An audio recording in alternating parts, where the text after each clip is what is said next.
What is going on, Spurs fans? Ethan Quintero back for a very, very, very special edition of SSPN Live.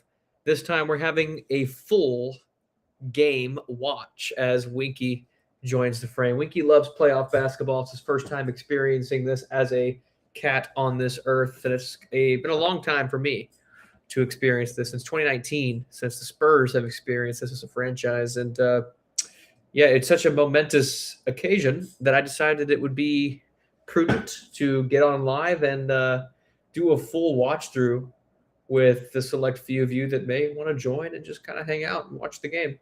For obvious reasons, I can't show the actual game. I do have the game cast shared from ESPN on the left side of your screen. Just in case you can't visibly see the game, this will give you some updates on the score and the time remaining as we kind of move along. But we are about 2 minutes away from the Spurs game being on Peacock or NBC, whichever way you're watching it.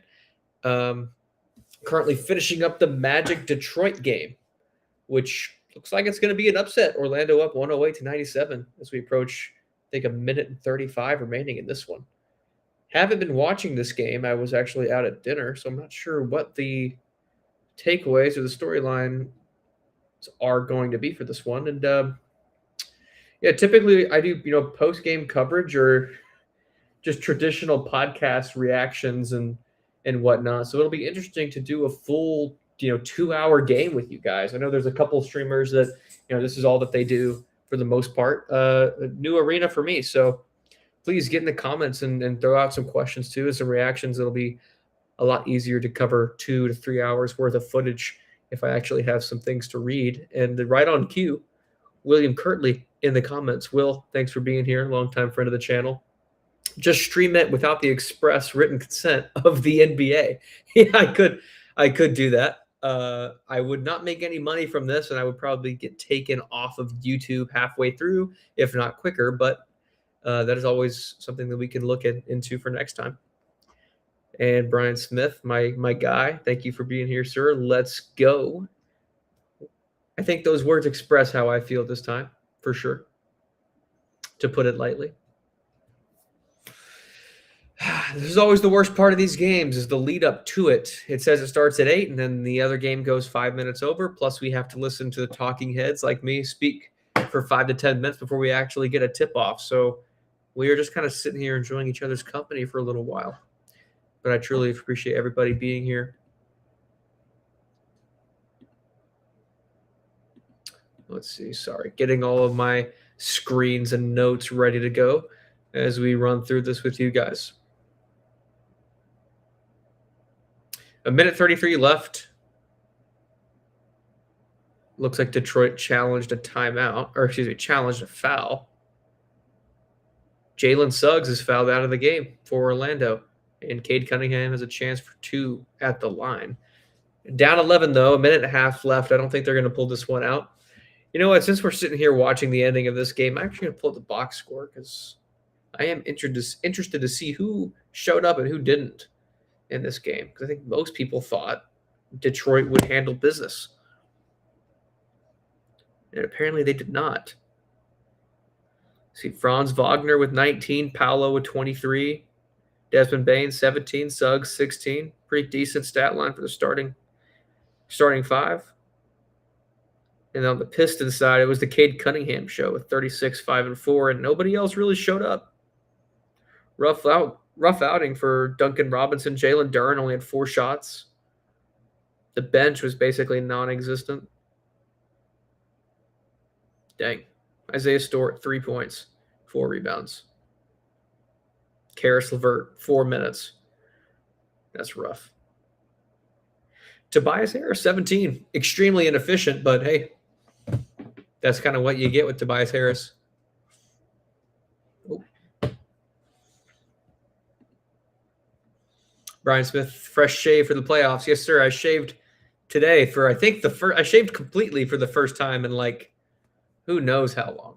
It's been probably 2.5 years since I've had a baby face clean shaven like this. I've pretty much at least had a mustache and or stubble since 2023. So this is definitely different, and it feels really weird. I was actually cold this morning. Will, the no beard goes hard, dude. Thank you, sir. I actually think it feels weird. It looks kind of weird. I think it'll take a couple days to adjust seeing myself without facial hair. Kind of helps you decide you need to lose a little bit of weight too when you shave off the beard. You're not exactly hidden like you used to be. Dang, tough layup.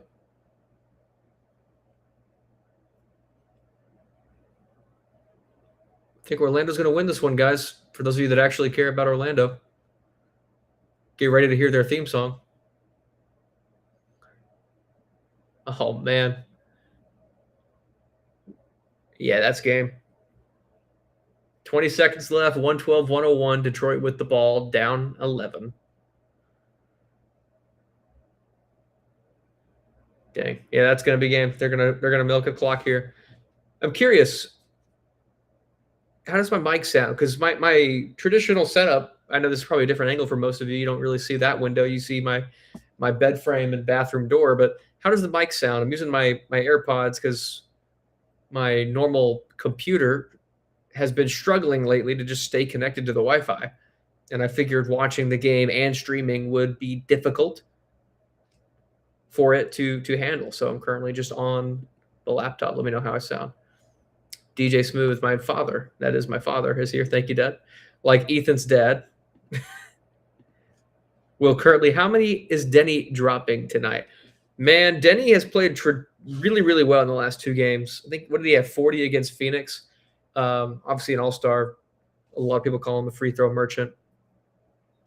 I'm gonna go out on a limb here and say that he gets 20 points and that's it. And it's a rough night for him. I truly, truly believe that the Spurs are going to come out right. And Stephon Castle, who only played 1 game against Portland in the regular season, hasn't really truly had a chance to check Danny Avdia with a large sample size. So I would imagine that that's going to be difficult for him. And, playoff time, free throw merchants struggle a little bit more, especially if you're not an MVP candidate like a Shai Gilgeous-Alexander. Danny Avdia is a free throw merchant without the aura, for lack of a better way to put it. So I'm assuming that he will not get the benefit of the doubt from the officiating crew. And I'm going to say 20 points is where he finishes tonight's game. MVAB, Alex, my buddy, thank you for being here. Shout out EQ one time, for real, babyface assassin. Hide your wives. Thank you, sir. Quality sound. Good, thank you. Spurs fan for life. And I was thinking Jude had a baby face. LOL. Yeah, I think Jude can grow facial hair too, Spurs fan. I don't know. I'm pretty sure he can. He's just a clean-shaven guy.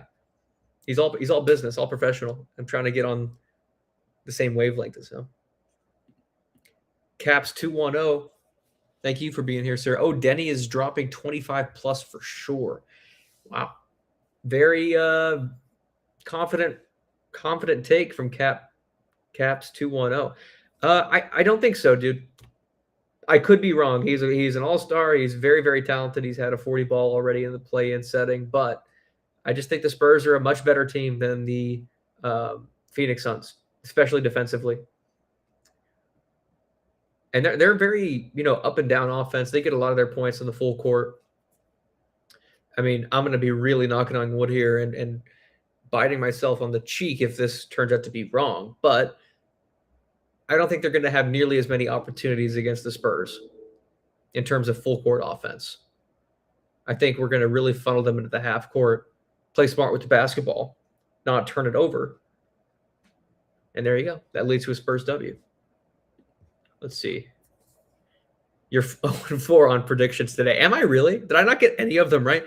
I'm not a fan. I don't bet. I just bet through other people. They ask me for what I think is going to happen, and I give them my opinion. But I'm not good at lines, dude. I'm not good at over-unders.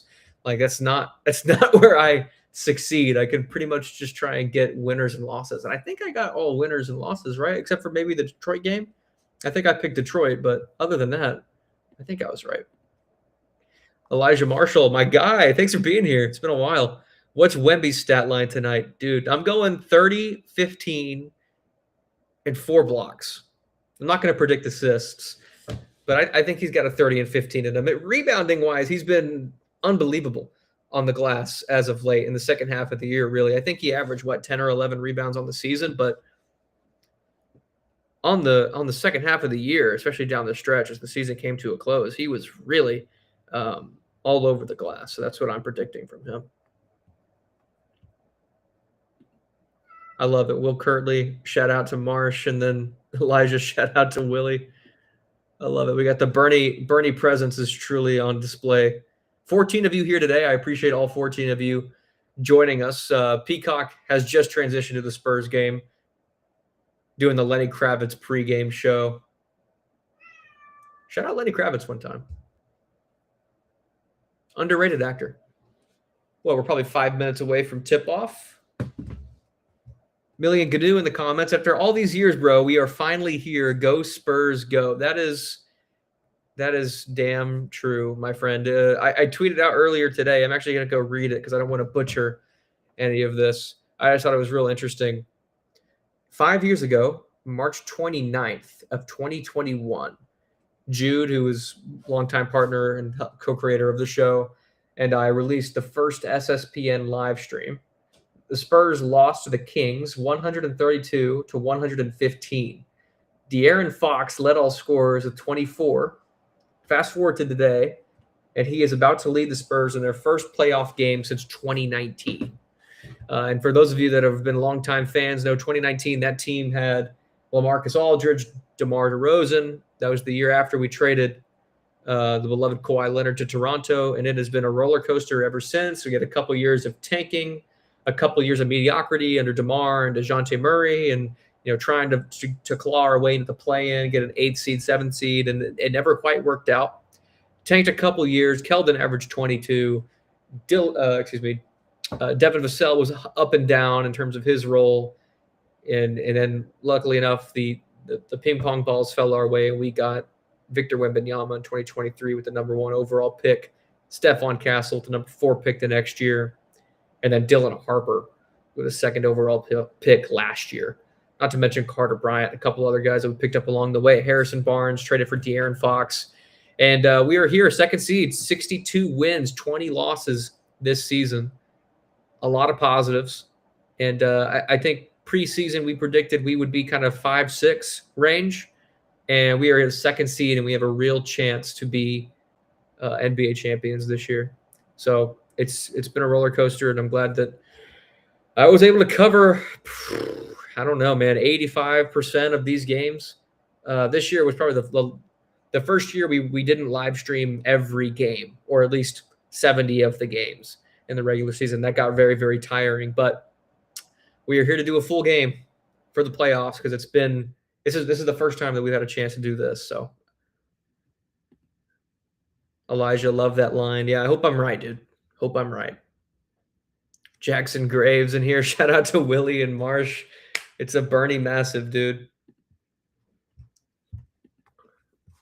Spurs fan for life again. Spurs playoff game. It's been so long. Feels like 10 plus years. Hasn't been 10 years, but it's been damn close. Will Kirtley again. Greyhounds unite. Yes, sir. Yes, sir, indeed. Oh, voice crack. In that first live stream we did, I actually had a Bernie, I think it was my senior year homecoming shirt, that purple one. I had that on, and I don't even know where that thing is anymore. So it's been a long time. Here we go. Spurs hype video going on the NBC broadcast. I think they just did the starting lineups. I wasn't paying attention. Scoot Henderson going to man the helm next to Drew Holiday for Portland. I know I covered it in the last live stream that I did, but pretty interesting that there were a lot of people that wanted Scoot over Victor in that 2023 draft. And I haven't followed Scoot's career close enough, but I think we made the right decision there. I think I could safely say that. But it is cool that, we thought they would at least be sort of rivals coming into the NBA. Not necessarily is that the case. I think that would be disrespectful to call Scoot his rival, but it is cool that they're going to play against each other in their first ever NBA playoff series. Starting lineup for the Spurs: De'Aaron Fox, Julian Champagnie, Devin Vassell, Steph Castle, and Victor Wembanyama. The starting lineup that we've come to see in the second half of the year ever since Harrison Barnes woke up slightly sore. Juttery, thank you for being here, sir. Playoff mode. Yes, sir. We are finally here. And Elijah pulling out my now vintage Fiesta rookie Lonnie Walker jersey for tonight. Hell yeah, dude. I was thinking about Lonnie the other day. I really, really thought he was going to be the one. I think back to that Houston Rockets game when he had, I don't know what the stat line was, but he basically single-handedly won that game for us coming back to beat James Harden's Rockets. And was that 2019? Maybe even 2018. I don't exactly remember. Yeah, we've seen a lot of different players come and go from the Spurs. I think this is by far the one I've enjoyed watching the most, this team here. We saw Lonnie. We traded Derek. We had DeJounte for a little while. Thought he would be the cornerstone. I was wrong. Bryn Forbes came and went. Stanley Johnson came and went. Chetty Osman had a stint here. Played pretty well, honestly. Zach Collins was here relatively recently. I think we're all extremely pleased that he no longer is here. Although I could use a little bit of Zach Collins nasty in these playoffs, to be honest. We don't have Jeremy Sohan. We traded him away. Actually, we didn't even trade him. We released Jeremy Sohan. So curious to see if we need some nasty, who that will be.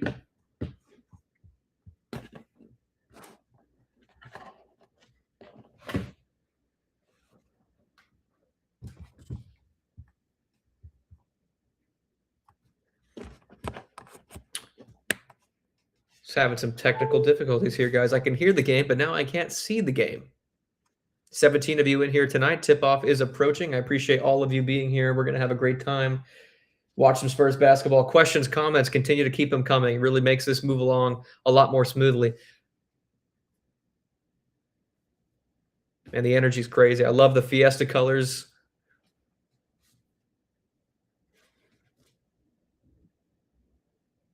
Man, it's been such a long time since the energy's felt like this in the Frost Bank Center, formerly the AT&T Center.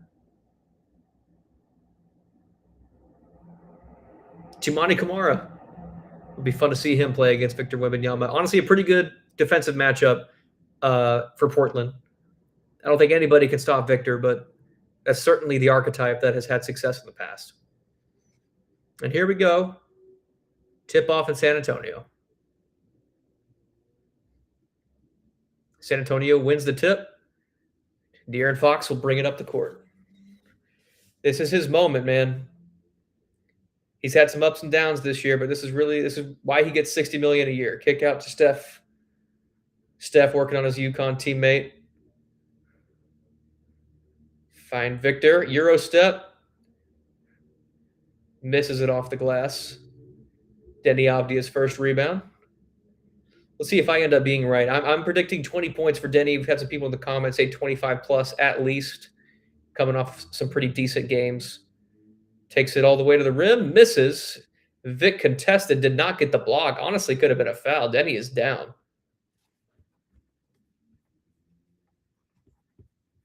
Denny Avdia is very upset. He took a shot. That is definitely not a lie. I mean, not a foul, though. He just missed that layup. He got nervous. MVAB, what kind of game one snacks do you have lined up? No snacks, dude. I'm sorry. I'm not in a snacking mood. I got a water bottle next to me, and I got like 3 monitors going. This is the food for me. Steph Castle bringing it up. Gets all the way to the paint. Little 10-foot jumper off the glass is good. First basket in the first round for the San Antonio Spurs comes from Steph Castle. And he is checking Denny Avdia at half court. Klingon and Denny playing catch. Pulls up the 3 and bottoms.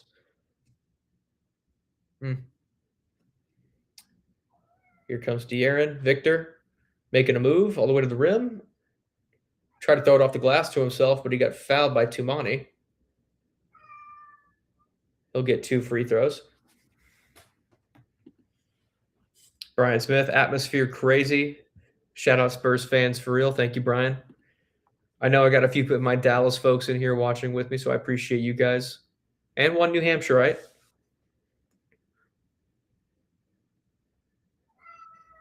Victor looks real calm, dude. Knocks down the first free throw. Ties things up at 3 each. 10:41 to go in the first quarter.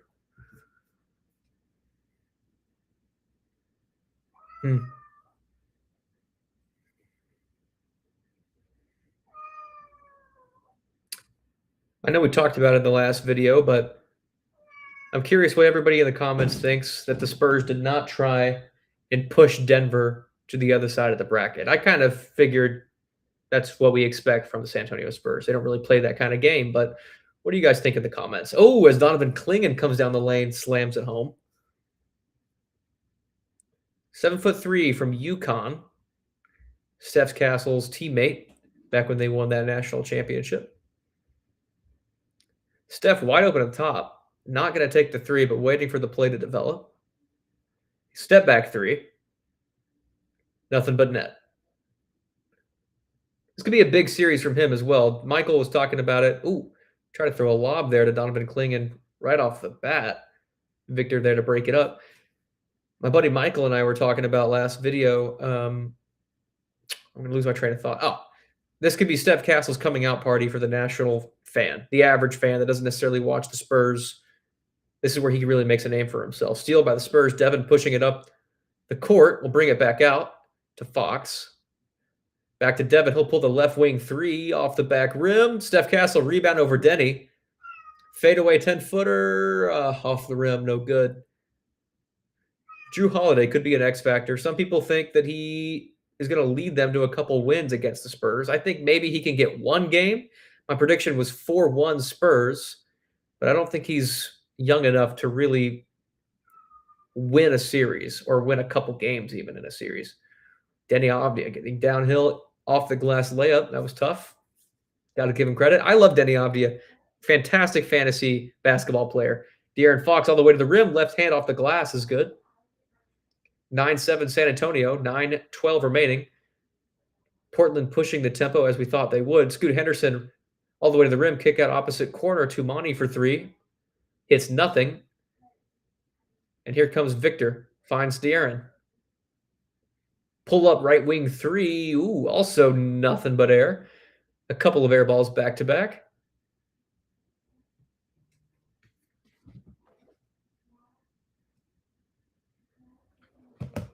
Downhill Denny. Is that really his nickname? That's what Reggie Miller just told me. Here comes Denny again. Kind of pushes off. Fadeaway mid-range is good. Steph's a little upset. He thought he got away with a push-off there. That's playoff basketball, though. I'm glad they're getting used to this against a team like Portland. Kamara pushing Victor all the way to the three-point line on his post-up. Handoff to Devin.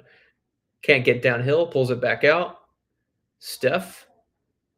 Driving, pushes off, throws it up. Off the rim. Thought he got fouled. Here comes Denny. Bullet pass opposite corner to Scoot, who drains the three. They're certainly playing with pace. Very similar to San Antonio in that fact. Victor got stripped, but they're going to call the late whistle on Tumani. Tumani a little upset about that call. Scoot Henderson drained the three. He only played one game against San Antonio. Did play very well in that one game we did see him. Here's a stat. Final 18 games of the year, he averaging 16 on 43% from deep, Scoot Henderson. See if that momentum continues for him. Going to post up Victor, left elbow. One dribble, gather. Tough layup, dude. Head behind the backboard, able to finish that. It's crazy. Scoot, Julian guarding him. Fake spin, kicks it out to the corner. We'll reset the offense, get the ball to Denny. Denny kicks it back out to Clingan for three. No good. Rebound Fox.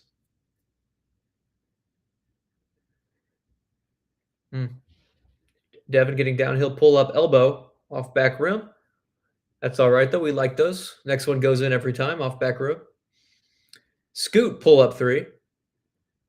No good. Rebound, Julian. To Victor. 3-on-2, sort of. Kick out to the corner. Devin, transition 3. Bottoms. 14-12 for the Spurs, 6:55 remaining. The crowd is beautiful in their Fiesta colors. Here's Drew Holiday. Let's see if he can work some magic. Championship pedigree. Pulls up a 3. Back iron, no good. Oh, man. 3 guys spilling over each other for that rebound. Goes out of bounds. That'll be San Antonio's ball. You had Steph Castle, Victor, and Scoot on the floor fighting over that one. And that'll be a timeout for San Antonio. We're up 2, 14-12. Halfway through the quarter. What I have not been checking, and let me fix this for you guys, is the game cast, if any of you are actually looking at it.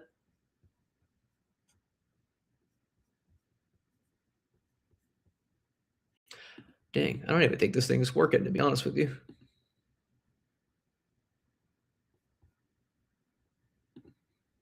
Well, here we go. Here's the... Would you like to get in line? Here, we'll try this. This is a better view anyway. Better view with a box score.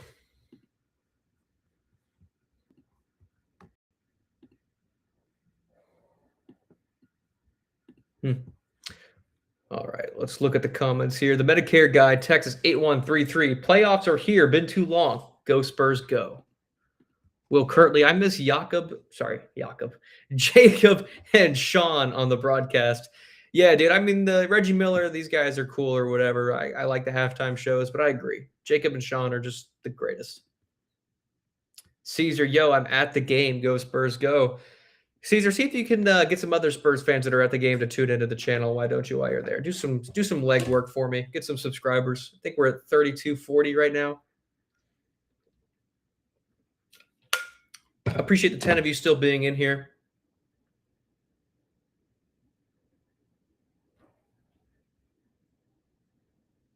I do have a friend of mine texting me right now. Can you just put the game up on the screen next to you? As we mentioned earlier, it is illegal. I wish that I could. But as Will Kirtley said at the very beginning, you can't just stream it without the express written consent of the NBA. And I would lose. I mean, not that I make crazy amount of money on this anyway, but I would lose the 30 cents that I would make off that. So we're not going to do it. And they might take it down.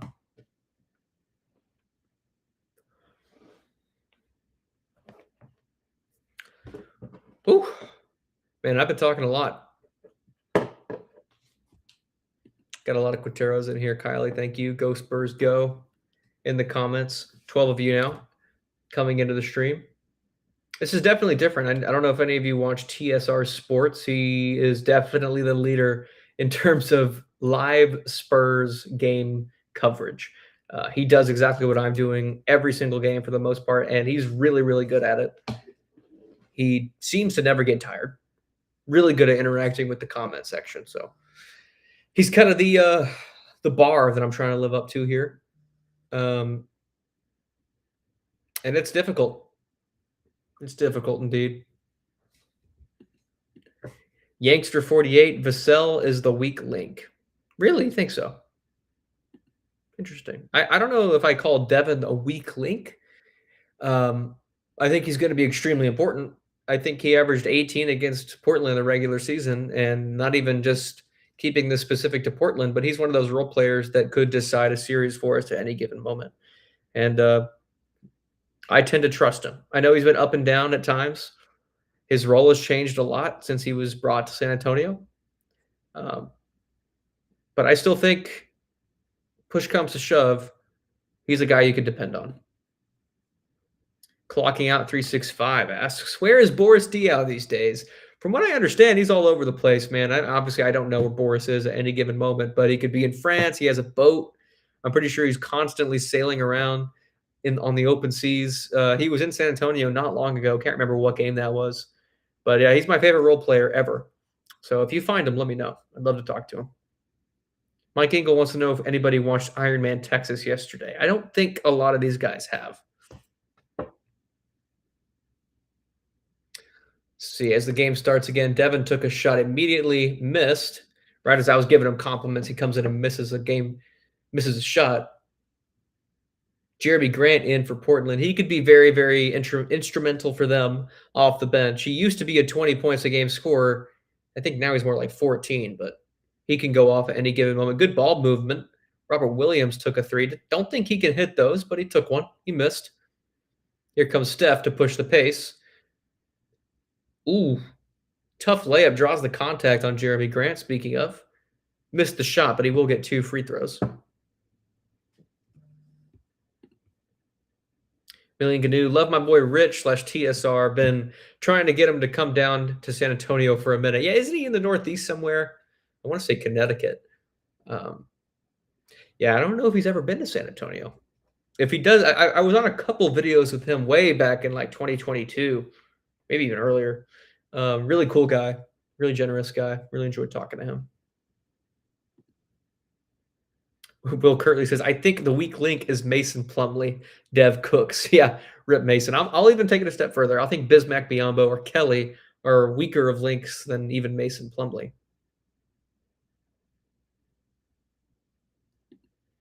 Mike wants to do another lunch bet. Pistons go further in the playoffs than the Spurs. I'll take that bet. They lost game 1, Mike. I don't know if you saw that. Denny Avdia through the lane, layup. Had to throw it up kind of weirdly. Victor was looming. Victor pushing the pace off the rebound. He'll slow it down. Fancy dribbles. Spin move. Oh, my goodness. Slams it down with 2 hands. That is absolutely filthy as the Spurs take a 6-point lead. Tim Duncan, David Robinson sitting next to each other. Oh, man, that's beautiful. Here comes Jeremy. Portland looking a little stagnant last couple of minutes on offense. Tumani driving to the lane, kick out. Another 3 for Robert Williams. That one's good. Definitely needed that one for momentum's sake. Down 3 as San Antonio brings it up the court. Here's Steph. Steph and Victor just playing catch on the outside. Gets a screen. Victor pull up 3. Bottoms. Oh, that was pure. Oh, that was pure. I love it when he does that. Ooh, Steph fouled Denny kind of at the half-court mark. He is so smooth, guys. I remember back in his rookie year, even his sophomore year, we were really telling him to stop dribbling, stop taking so many threes. And I think ultimately, yeah, we want him to get as close to the rim as possible. He's 7'4", but he is just so pure. And this year from deep, he's been so consistent. Makes you kind of happy that he took all those ill-advised shots early in his career. Sorry, Winky, my cat. For those of you that are new here, this is my cat Winky. He wants to sit on my lap, so we're going to make some space for him. Devin, good defense on Jeremy Grant. Underrated attribute. Tips the ball again. Oh, we might have a steal. Oh, knocked the ball out of bounds. Almost a steal by Dylan Harper. Dylan and Devin playing terrific perimeter defense right now. Jeremy and Devin playing a little aggressive right now. I love it. Picking him up full court. Gets the switch on a De'Aaron Fox.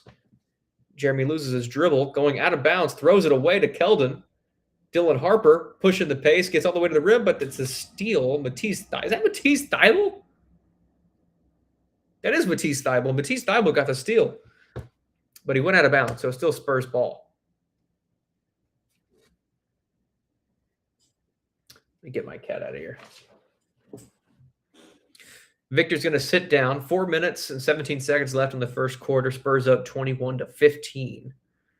Luke Cornett, extremely valuable addition. Without him, I do not think we would be the 2nd seed. Here's Devin off the inbound. Was looking for that mid-range jumper. Has to kick it back out. Keldon also in the game. Forgot to mention that. De'Aaron all the way to the rim. Passes it to Luke. He thought he got fouled. He is screaming for a foul. They're going to give it to him on the floor. He's telling Donovan Clingan about it. Donovan laughing with him. That's funny.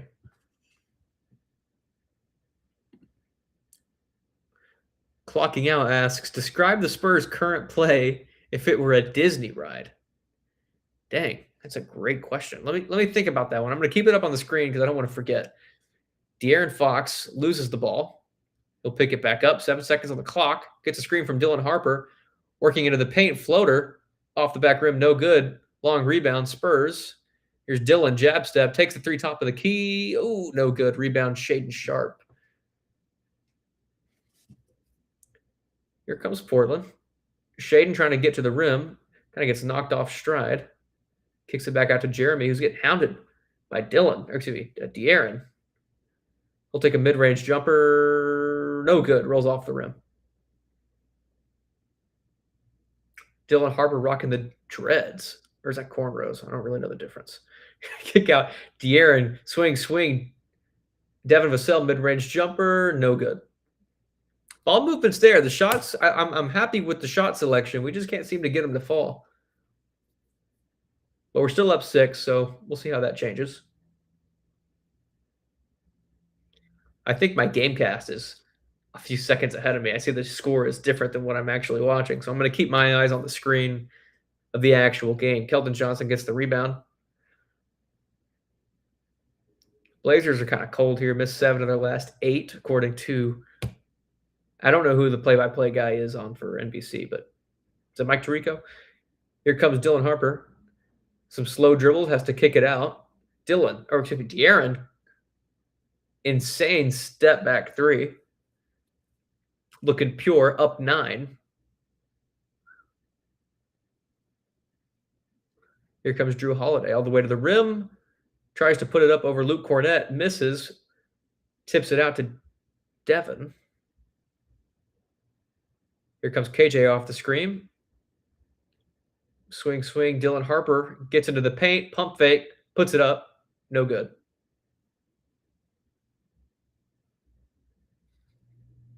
Kind of a muddy game so far, honestly. Nobody can seem to get consistent shots to fall.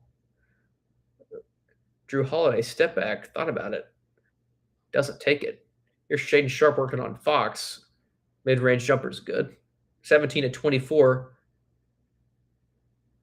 142 remaining in the first quarter. Ooh, De'Aaron, fancy footwork. KJ, the slow wing 3, no good. And it'll go out of bounds. Portland ball. And we'll get a timeout. 1:33 left in the game. Spurs still up 24-17. Victor looks really good, man. De'Aaron also hitting a few shots. But still not totally confident in this one so far. Feels like we're still missing a lot of shots, but we're getting the looks we want. Going back to the comments here, describe the Spurs' current play if it were a Disney ride. Man, I don't know.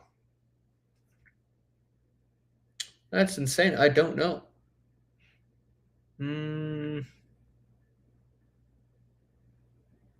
I'll go rock and roller coaster. Because so far it's short-lived and it's a short ride. So we don't really know where it's going to go, but we're super fast, super up and down. And we play with pace. I don't know if that's a really good answer, but that's the only one I can give you with the pressure on. Medicare guy again. At least Olynyk can buy the guys nice black suits. Did he buy those? Those looked really sharp. If you didn't see it, go look at the Spurs Instagram page. Some of the guys matched with black double-breasted suits look really, really nice. Will, this is unfair. WemVP. Yes, sir. This is when Wemby's on the court, it looks completely unfair. We just need the rest of the guys to kind of follow him and De'Aaron's lead. Brian Smith asks, who's your favorite Spur of all time? Dang. Probably Manu Ginobili. But there's definitely a soft spot in my heart for Boris Diaw. Boris Diaw is my favorite role player of all time. What he did in 2014 was, honestly, he just as easily could have gotten Finals MVP over Kawhi Leonard. But Manu Ginobili, in terms of longevity, importance to the franchise, and then also game. I mean, just that, like, watching him on the screen was just always so cool. He jumped off the screen, was one of the most unique players at his time in the league. So I got to go Manu. MVAB's going to bed. Go Celtics, he says. But he also says go Spurs, go. So I appreciate it. Have a good night's sleep, my friend. Million Gnu. William Kelly O got them all suits. That's awesome, dude. I didn't realize that Kelly bought everybody those suits because those are really, really sharp.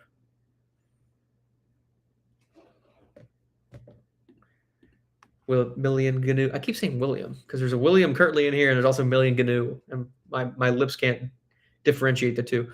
Some tailor in New York City made the suits. That's really cool. Clocking out again. I see the Blazers equate to soaring so far. They're certainly soaring high right now. They sure got to feel pretty good about how they've played.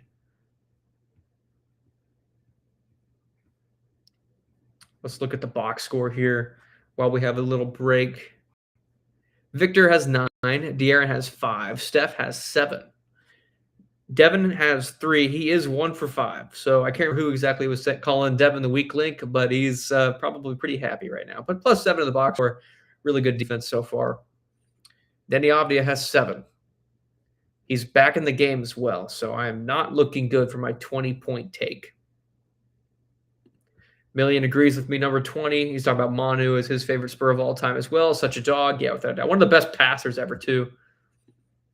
Jacob says, Jude better be watching somewhere. Yeah, I don't know if he is or not. I texted him earlier, but he could be one of you 13. Jude, if you're in here, tell us it's you. I'm actually going to text him right now. We'll see if he joins.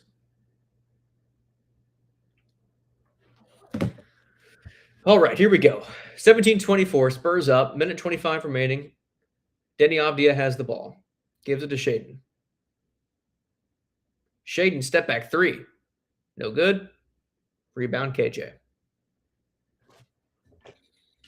I got so many screens to look at, guys. I don't know who to look at. Victor working in the post on Klingon. Off the glass with the left hand, but no good. Rolls off the rim. I like that, though. Got all the way into the paint. Here's Denny. Kick out to Drew. Drew lost it, but it's going to be a kick ball. I threw it off who was it? Victor's foot? It was Victor's foot. Shout out Tiago Splitter, too, man. Long-time Spur. Won a championship in 2014. Coaching Portland under some pretty strange circumstances after Chauncey Billups' basically arrest and firing. Denny Avdia spin move on Harrison, gets the layup off the glass with the right hand. Fancy footwork from Denny. 45 seconds left.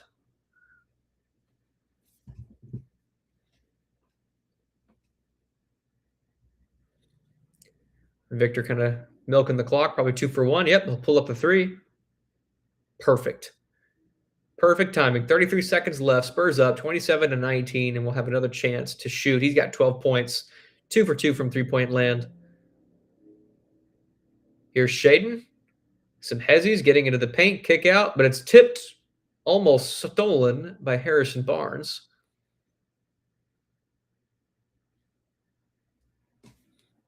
Harrison, one of the guys rocking the double-breasted suits tonight. Always the consummate professional. Shaden Sharp getting all the way to the rim. I don't know if he blocked it or not. He threw that thing way up into the rafters, but he did get knocked down, so there's going to be a foul on Victor.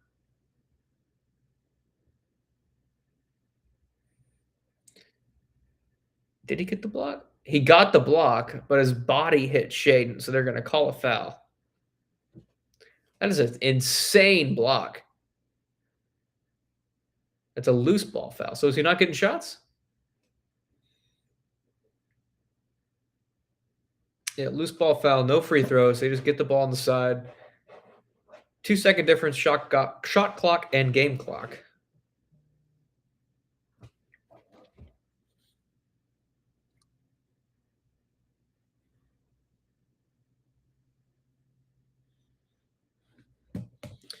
Let's see. Denny Avdia gets the inbound.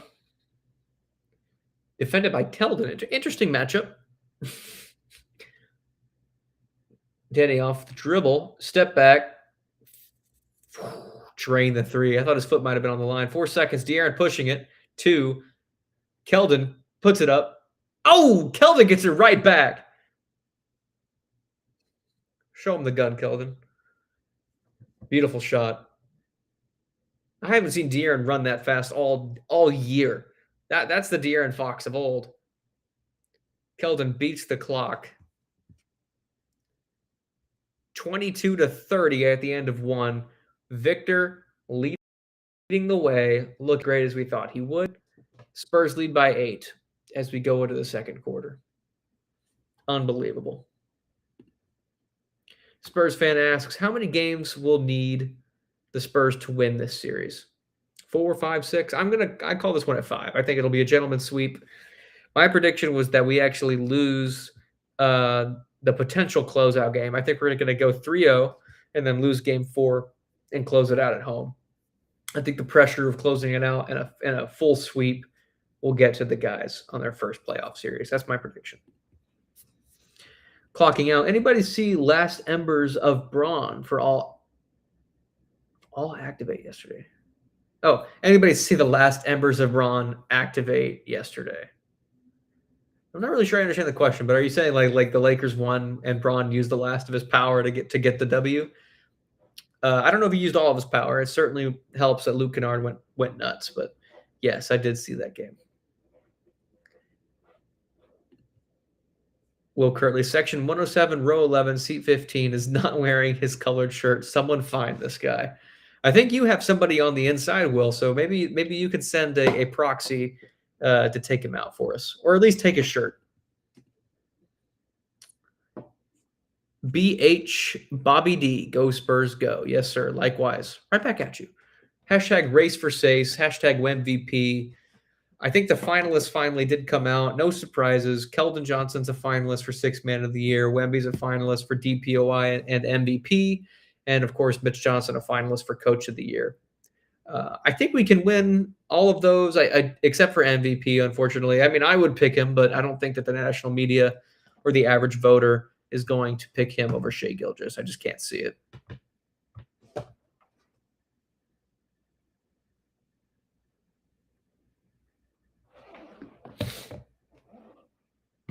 Man, I got to put some more stuff behind me, guys. I got to work on my setup. I'm going to have a whole apartment overhaul relatively soon, and we're going to get this thing fully decked out. I've got some Spurs bobbleheads that I've yet to display for you. I've got some autographed hat, autographed Keldon jersey. I think the Keldon jersey you've seen. But yeah, I got to put those behind me because the setup as it is right now with just the sweatshirt on my chair and then like nothing on the blank walls, that's not it. We got to do a little bit better. Million Gnu. I don't think Wemby will get MVP, unfortunately. Yeah, I don't think so either. I think that there was enough backlash to sway voters against him. Because for a while there, it felt like, excuse me, what am I trying to say? For a while there, it felt like the national media was really making a push for Wemby, in favor of Wemby. And the average person on Twitter and Instagram or whatever, they kind of really fought back against that narrative because, I mean, yeah, 25 and 11, not crazy scoring numbers. Luke is going wild every given night. Shai's doing crazy stuff at 30-plus points a game and has the best record. I think that the pushback will sway the final vote. Kylie says Braun is less than Wemby. Wemby's better than Braun. Right now, for sure. All time, not quite yet, but eventually, yes. And we'll get back to the comments here in a little while. We have the game back on. Second quarter starting up. Spurs up 9. Here comes Shaedon Sharpe all the way to the rim. Gets it off the glass. Nice and easy.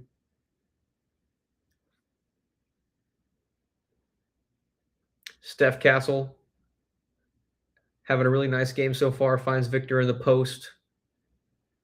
Handoff to Dylan. Dylan throws it up. Oh! The alley-oop poster over Toumani Camara. The physicality is not bothering Victor whatsoever. Toumani tries to get it right back with a 3 of his own and does. 26-32, 11 minutes left in the half.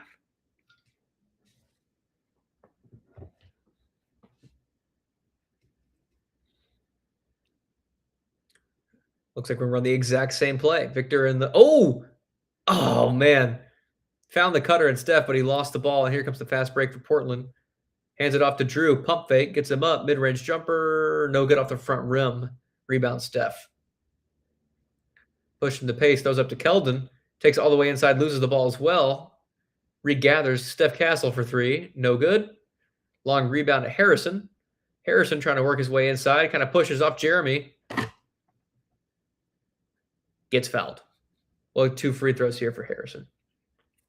That's the difference right there between regular season and playoff basketball.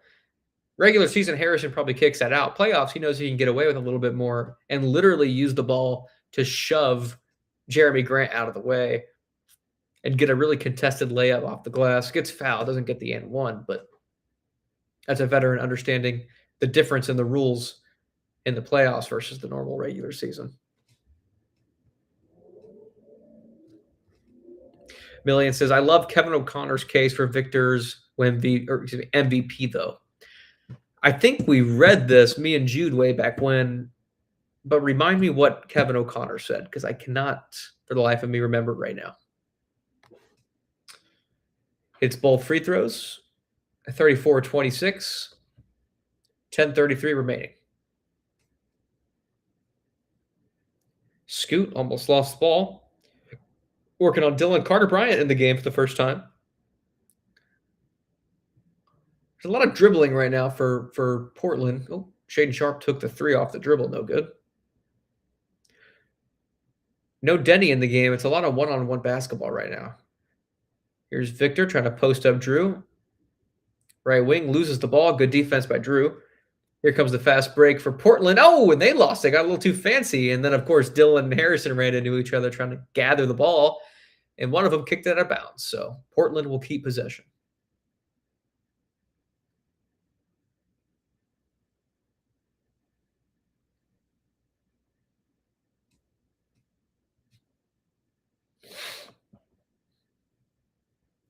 Shaedon Sharpe, pull up mid-range. That's good.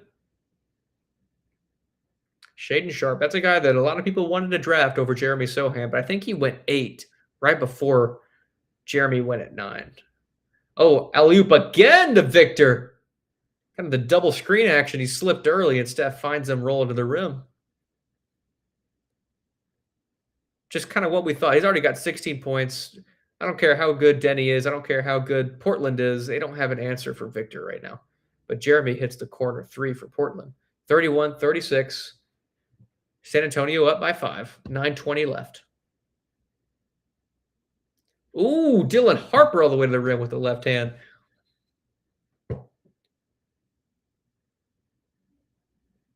Oh, my goodness. Drew Holiday pulls up in the corner. No good. But they're going to take Carter Bryant. Call a foul on Carter for pushing Toumani Camara out of the way to get the rebound. Yeah, that's a foul. That's a foul, Carter, as much as I love you.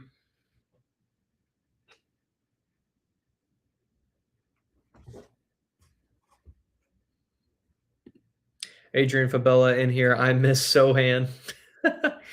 I think you're among the few, my friend. I miss his energy. BH Bobby D. Sohan was garbage. He wasn't great. I don't know if he was garbage, but he certainly never found his role with San Antonio. Scoot, kick out to the corner. Gets it right back. Kind of prodding at the paint. Kicked it out a little bit late. Jeremy had to throw it up, but it's going to be a shot clock violation. Nobody wants to go to the rim because there's Victor Wembanyama looming, trying to get. Would it be his second block?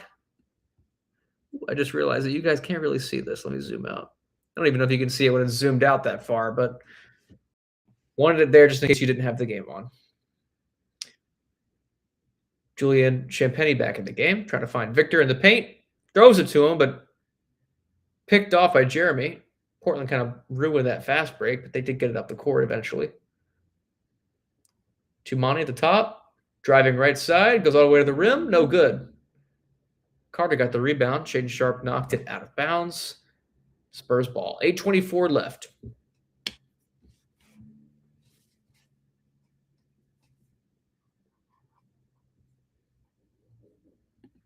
Kylie, thank you for the 99 cents. I appreciate it. I'll buy some gum later. Let's see, Victor kick out De'Aaron Fox for 3. No good. Fighting for the rebound. Portland gets it.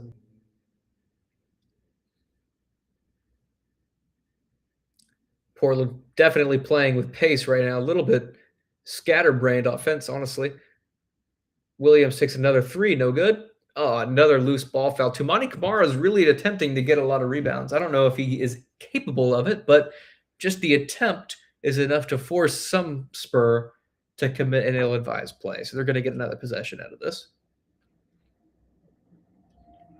Gosh, they're showing Victor and Scoot on draft night. I forgot Scoot wore that. It's a very bizarre fit. Crazy to say that Victor, believe it or not, for those of you that may not watch every single game, Victor's gained so much strength and muscle on his frame since he was drafted number 1 overall in 2023. Let's see, BH Bobby D. I'm so worried about Denver, more worried about them than OKC. I think I agree with you, honestly. That monster in Denver is enough to give anybody nightmares. And I'm talking about Jokic, of course. Portland missed a 3, but it looks like it went off of Julian, who tried to get the rebound, couldn't reel it in.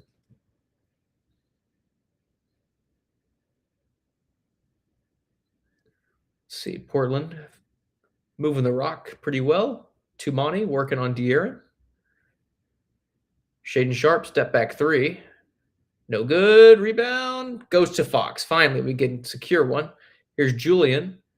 Carries it out. Finds Devin for 3. Bottoms. That's what we need. Timeout Portland. Spurs up 10, 41-31, 7:21 to go in the game. Let's see here. Victor's got 16. De'Aaron's got 5. Devin's got 6. That's only his second basket. Steph with 7. 2 from Harrison, 3 from KJ, and 2 from Dylan. Kind of a full team effort for sure, but Victor's absolutely leading this one. BH Bobby D. Need to stop fighting each other for rebounds. Yeah, that was a little bit of a rough stretch there. Nobody could secure a rebound. Kept tipping them out of bounds and falling over each other. Here's Million Gnu. Thank you, sir, for the $9.99. That's fantastic. Really appreciate it. You've always been in here. Appreciate all the support you've shown the channel throughout the years. He says, Kevin said that Wembanyama had the largest on-off differential in the league overall, driven by both elite defense and subtler offensive gravity, not just his own scoring. I agree. I think when we did I can't remember who was on the video with me, but when we were talking about award season and we talked about Victor, we said very similar things. It's not just about the numbers that he puts up, though his numbers are fantastic. It's if Victor Wembanyama was not on our team, there's no way it would be a playoff team, in my opinion. Well, we would probably be a play-in team. Let me put it that way. If you take Shea off OKC, they're probably still a playoff team. Here's BH Bobby D. Wemby's on-off was 18 points, highest in the league. Yeah, I don't even think it's close. In terms of value, what he brings to the overall team, I don't think anybody can compete. And I guess that's the award, right? Most valuable player. And if we're just going to base it off of that, there's no question that Victor provides the most value. But everybody has their own definition. Everybody has their own criteria. And from that perspective, I can understand why Shea Gilgeous would be picked over him. But to be honest, I think that Shea's not even the second most valuable player. I think that it would go to Nikola, Luka, and Cade Cunningham before I gave it to Shea. And maybe I'm guilty of a little bit of bias and I don't want to give it to the same guy again 2 years in a row. But I mean, Nikola has 3 of those damn things. I think he absolutely deserves his 4th one. He's probably deserved 5 by this point in his career. But to average a triple-double at his size, and there's no question about what he brings to that team, you take him off that team, and they're probably, who knows, not even in the play-in tournament.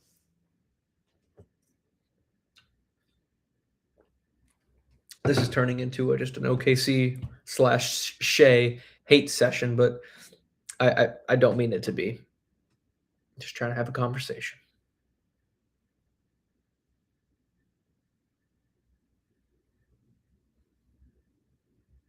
Respect to these people that do this every single night, play-by-play. And I'm not even doing a full play-by-play. I'm just kind of going in and out of it. This is a lot of talking. And I would require some throat coat tea, several water bottles, milk. And then they never use the restroom either. It's really, really impressive. Yeah, they're showing the guys walking in with their double breasted coats. Victor with a book. Classic.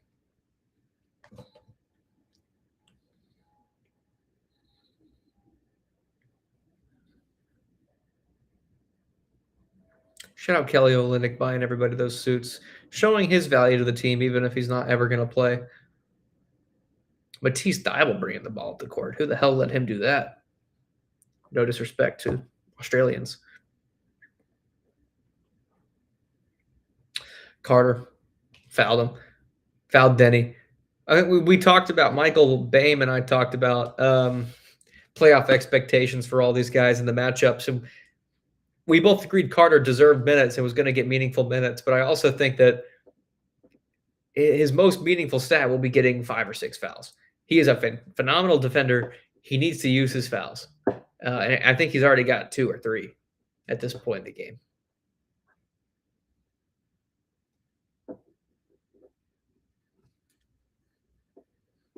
Oh, no. The broadcast is making fun of a guy who's wearing the wrong colored shirt. That's unfortunate. Denny missed a free throw. Spurs still up 10. Carter's going to come out of the game. That's unfortunate. I really wanted to see more Carter versus Denny minutes.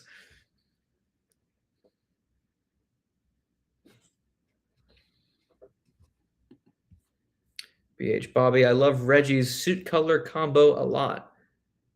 I didn't see it. I'll have to pay more attention. Adrian asked, what book was Wemby holding? I'm not sure. It looked like some kind of fantasy book, honestly. It was real thick, paperback. Million says, that OKC game was unwatchable. The Suns won. Yeah, that was disgusting basketball. De'Aaron Fox, easy mid-range jumper.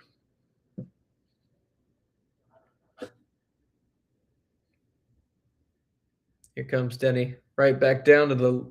Oh, man. It gets all the way to the rim. That honestly should have been an and one. Here comes De'Aaron. Lobs it up to Luke. Everybody's catching lobs tonight. Now I think Carter to get one. Luke Cornett, so valuable. Speaking of MVPs,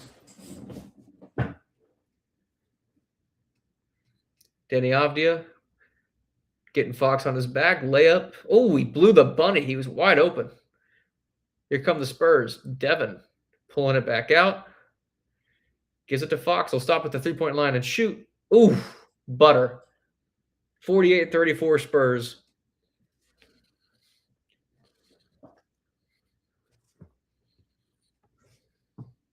Here comes Jeremy Grant all the way down the rim. He threw it away.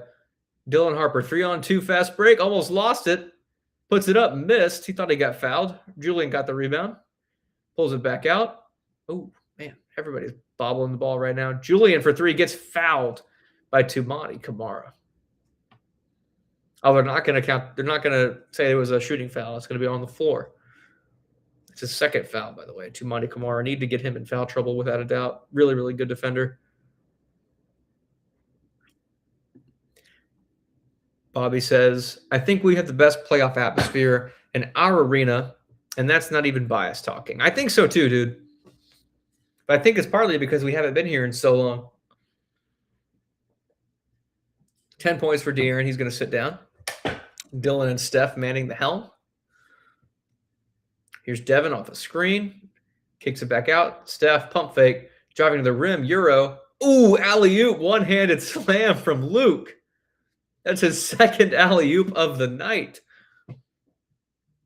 7-0 run for the Spurs. Drew Holiday trying to stifle the momentum. Throws it up off the glass. He got Steph to fall down. And that will stop the run.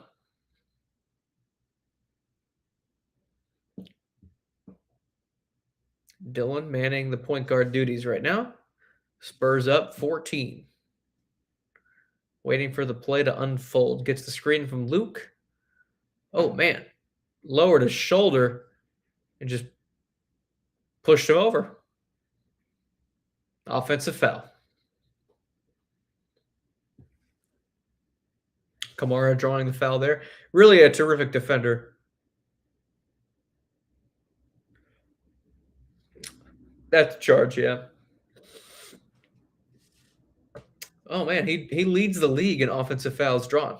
So that makes sense. He's going to sit down. think Robert Williams replaced him. Here's Denny, gets a kind of baby push screen. Working on Julian. Kick out. Matisse Thybulle for 3. No way, right? Yeah, no way. Here's Drew. Ooh, good dish underneath. No good, but Robert Williams cleans it up for the easy dunk. Steph is just imploring someone to cut. Finally, somebody does. Step back 3 on Robert Williams. No good. Luke fighting for the rebound. He gets it. Puts it up off the glass. Is good. I don't think they have a real true center right now to combat Luke. I mean, they have Robert Williams, but he was along the perimeter. He's also an undersized 5. Good D from Steph. Oh, they're going to call a foul. That's horrible. What are we doing?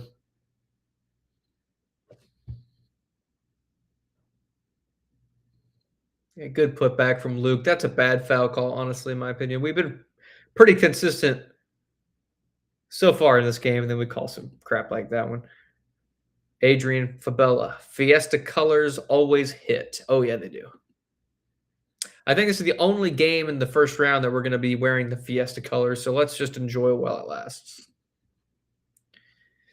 Bobby says, we had a white version of these Fiesta jerseys a while back that I thought were super dope. I agree. I think that was that the first year we had our Fiesta jerseys? I think that might have been the first year. It was Doug McDermott, DeJounte, Derek. That might have been the year we traded Derek, actually. I think Josh Richardson wore those things. But yeah, I agree. Those are my favorite ones. He knocked them both down, 52-40, 3:48 remaining. Steph trying to get to the rim on Drew. Finds Luke for the push shot. No good. Couldn't get his own rebound.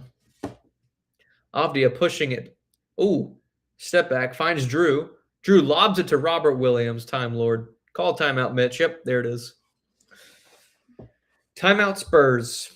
42-52. Portland getting a little bit of momentum here. Smart ball movement from the veteran.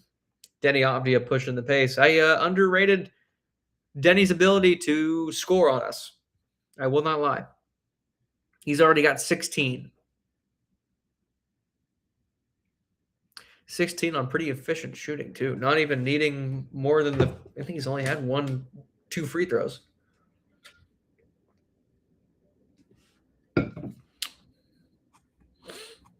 Kylie asks, what year was the first time we had the Fiesta jerseys? Had to have been 22, right? I think, let me look that one up.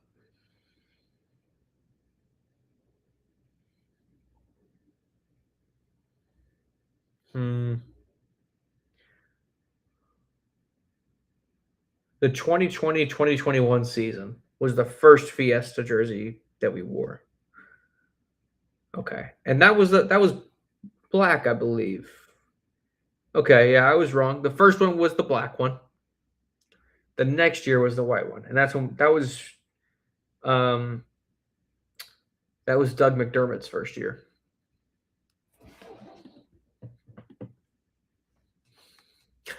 Will Kirtley says, can't decide if Denny would be better on Broadway or on the court. He's certainly a good actor, dude. He demands those foul calls. To be fair, we also demand them. We just don't get them nearly as often. But we certainly cry for him. I'm getting some text from Michael Boehm, my buddy that's done a few of these co-hosting duties with me as of late. He's telling me the energy is high in the arena. He's actually there tonight. Dylan's not getting the whistle as much as he expected, in his opinion. Denny's foul baiting, as per usual. But if Portland wants to get physical, we can give it back. I hope we do, man. We got to put Victor back on the court. And I imagine that's what we will see for the remainder of this quarter. The Victor show. Or Keldon, too. Let Keldon barrel into the rim. He's got muscle for days. Denny's already got 16 minutes. How many minutes does Victor have? 13? Yeah, they got 13. Carter's only got 4 minutes, but he's got 3 fouls already. He's certainly doing exactly what I told him to do. Maybe tone it back just slightly, my friend.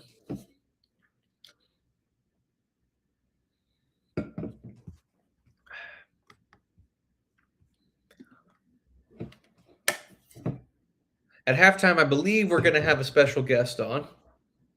I'm actually going to confirm that for you right now.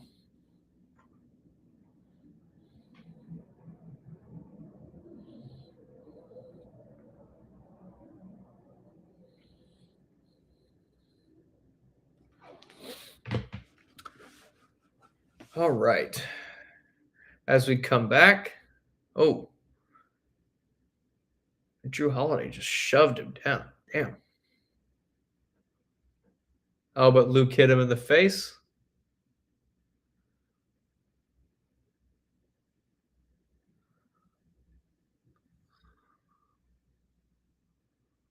Drew Holiday has something in his mouth.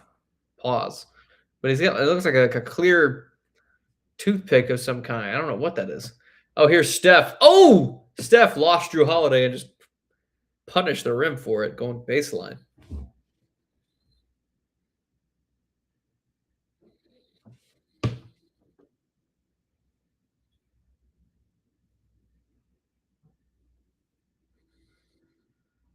Damn. Shaden Sharp driving baseline, draws the foul on Devin. Bobby says Castle is a beast. Yes, he is, man. He almost lost the ball on the way up, too. Just punched it through. Dang. Crazy vertical.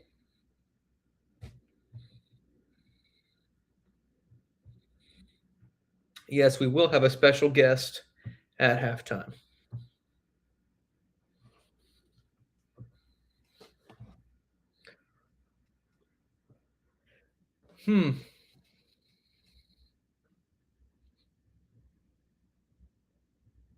Excuse me.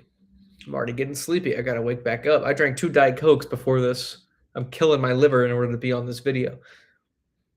Here comes Steph. Spurs still up 10. De'Aaron Matisse Thybulle checking him.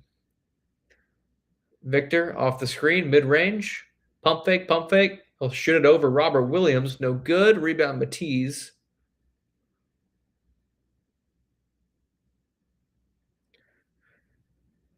Passing the ball around the horn. Danny Avia got Keldon on him. I guess for physicality, not exactly a great defender. Driving into the rim, draws the contact on Keldon, throws it up and in. And one. That is very much just, drawing a foul, I guess, in today's league. I thought this was the playoffs, guys. I thought this was supposed to be more physical. All right, credit to him. He made the shot. 54-47. 2:28 left. Will Curtley right on cue. I have decided Broadway. Yep, couldn't agree more. Here comes De'Aaron. Finds Victor, wide open in the mid-range, but he'll take a dribble, just kind of glide to the rim and lay it up.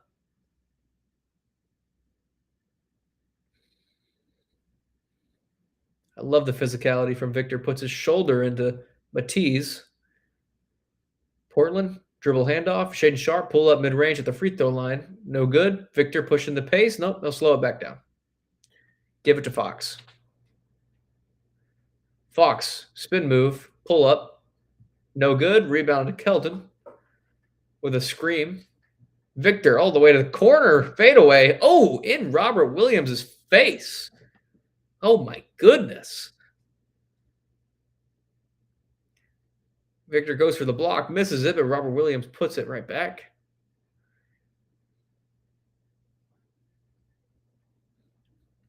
Robert Williams has gotten a lot of easy tip-backs around the rim. It's going to happen when Victor goes for every single block, but I'd rather he did that than not. Victor working on Drew. Ooh, gave it to Steph, almost lost it out of bounds. Steph working on Drew, gets all the way past him, but they're going to call him for an offensive foul. He kind of hooked around Drew. And Drew is hurt. He is on the ground holding his knee. Did they go knee to knee? Yeah, I think they went knee to knee. He's good. Absolutely no worse fucking pain. Oh, excuse me. Can't say the F word. I'll lose money again. Bobby D said, "My God, Wemby." Yeah, that was an insane kind of push dribble to the corner fadeaway.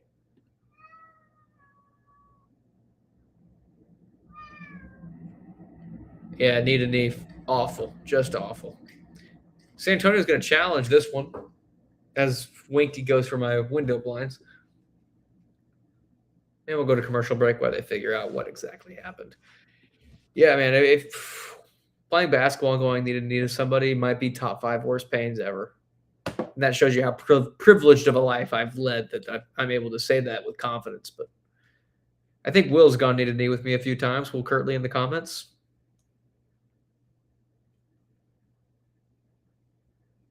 In case y'all are wondering, Toyota has a new RAV4 coming out. Watching the commercials here. Look at the box score. I always lose track of who's actually doing what. De'Aaron with 10, kind of doing exactly what I hoped he would do. Solid game. Steph has 9. He doesn't feel as impactful as I thought he would be so far. I feel like I haven't said his name that much. He had a really, really nice dunk. Really, really solid 3 to start the game. But Denny Avdia is certainly working him right now.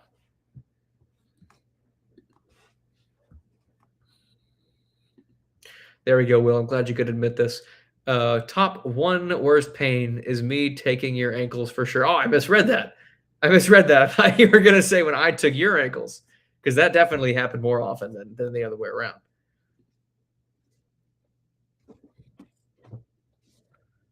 Unsuccessful challenge, and the fans are letting him know that they do not agree with his call.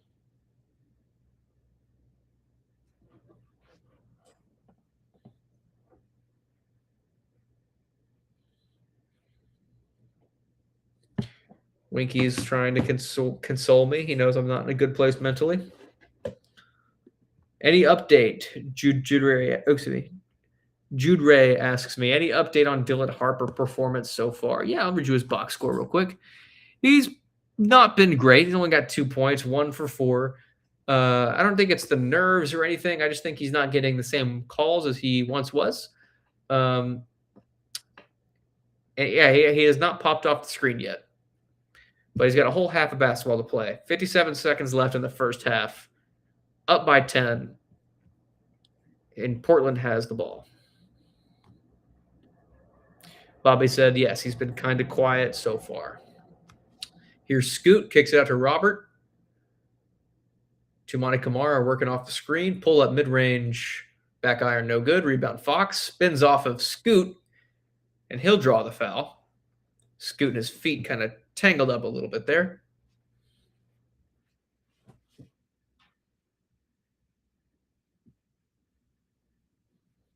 Yeah, we are very lucky that nobody else can create their own shot for Portland outside of Denny Avdia so far. They definitely have some guys that are capable of it, but they just haven't seemed to find a rhythm yet. Here's De'Aaron going left, behind the back pass to Victor for 3 at the top, off the rim, no good. Keldon chases the rebound, toes the out of bounds line, finds Fox. It was almost stolen by Matisse. Matisse is all over the place right now. Spurs somehow wrangle the ball. 5 seconds on the clock. Victor dribbling. Oh, spin move. Top of the key. No good. Rebound. Oh, man. Keldon's fighting for every possession. We just cannot grab it. Here comes Denny. 9 seconds left. Final shot. Spurs up 10. Avdia, step back 3 over Julian. No good. Front rim. Rebound Keldon.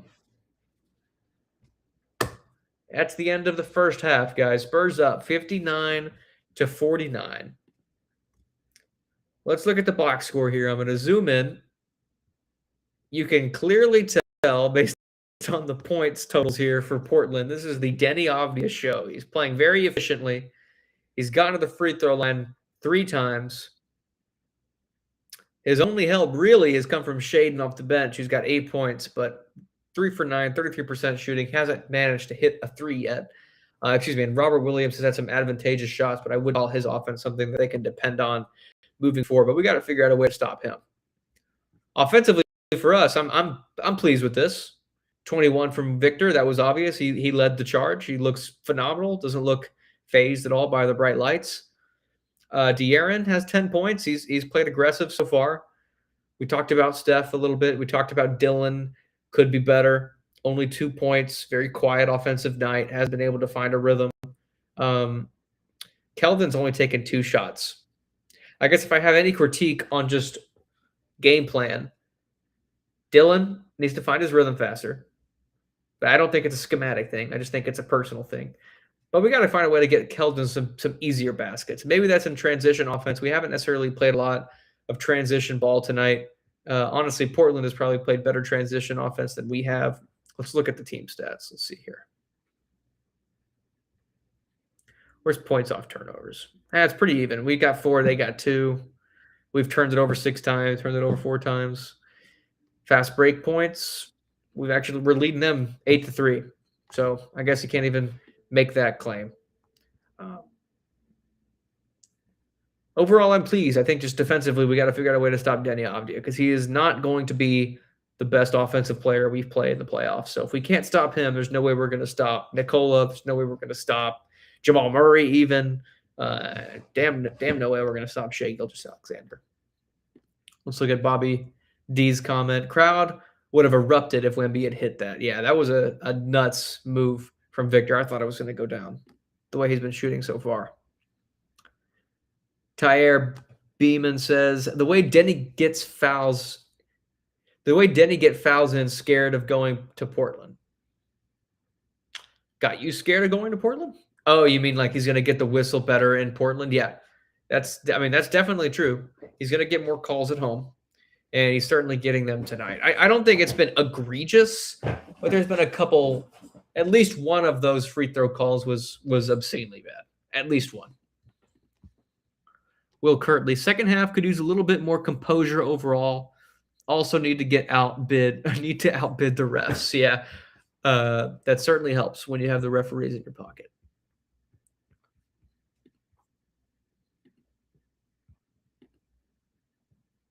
Let's see, is this good enough right here? Yeah, that's actually good. That's good.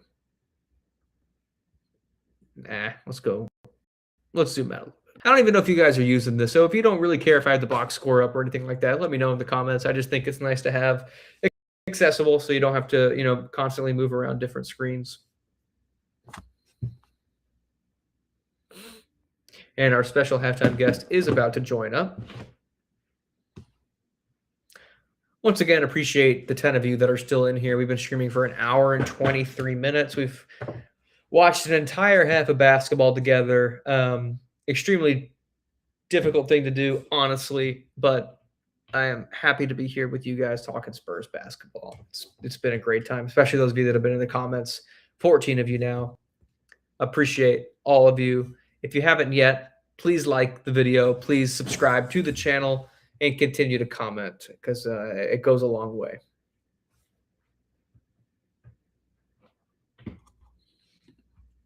Will Kirtley says, I like it. Thank you, sir. Glad you like it. Thank you for providing the feedback I asked for. That's all many can ask for, aside from the feedback.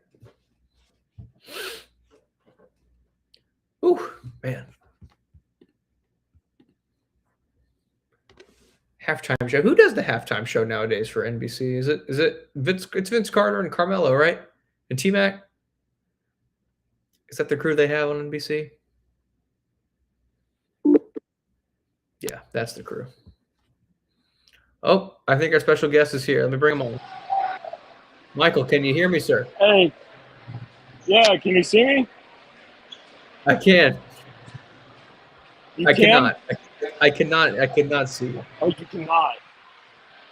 Okay, I'm trying to work the video settings on my phone right now to get it work. Oh, cool. There he is. I can, yeah. Let's go. Live from the arena, dude. How's the energy in the arena? What's going on? I love it. We got a live feed from inside, man. That's fantastic. How are you enjoying the game? Yeah, it's great, dude. I'm out here by the LaGuardia and the Burger Tech right here. Everyone's just hanging out. Everyone's wearing the shirts. The peer pressure from Kelvin Johnson and the Jumbotron is working. Energy's high. Just real nervous about that upcoming Portland run, man. I mean, you know they have it in them. Each time it seems like we're about away, shoot ourselves in the foot at times, and risks are going against us. But yeah, energy is life here. Yeah. It's a lot of fun. That's awesome, dude. I'm glad you're having a good time. I'm glad you got a drink Yeah. and hanging out with your dad. That's fantastic.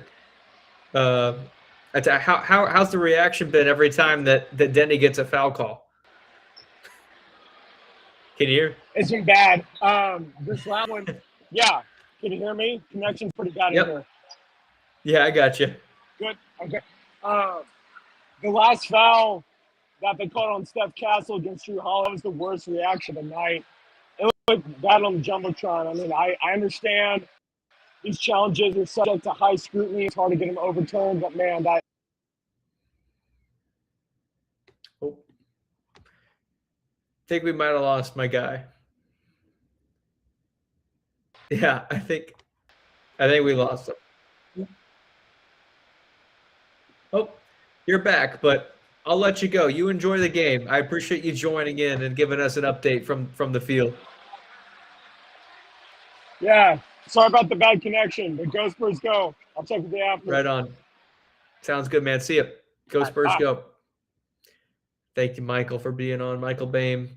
Been a recurring co-host lately for SSPN. Love his opinion. He's having a great time at the arena. I don't know if I'll have a chance to go to any of the games this year. I did tell my family that if the Spurs make the finals, I will be in attendance for at least one of those games. I'll drop some major coin for that one.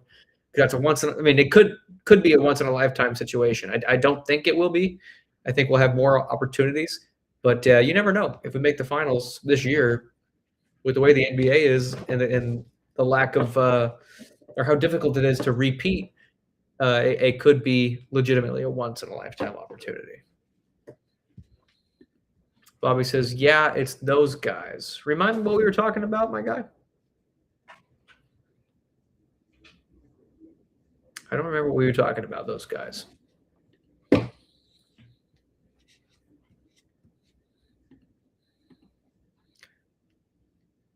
All good, all good. Let's see here.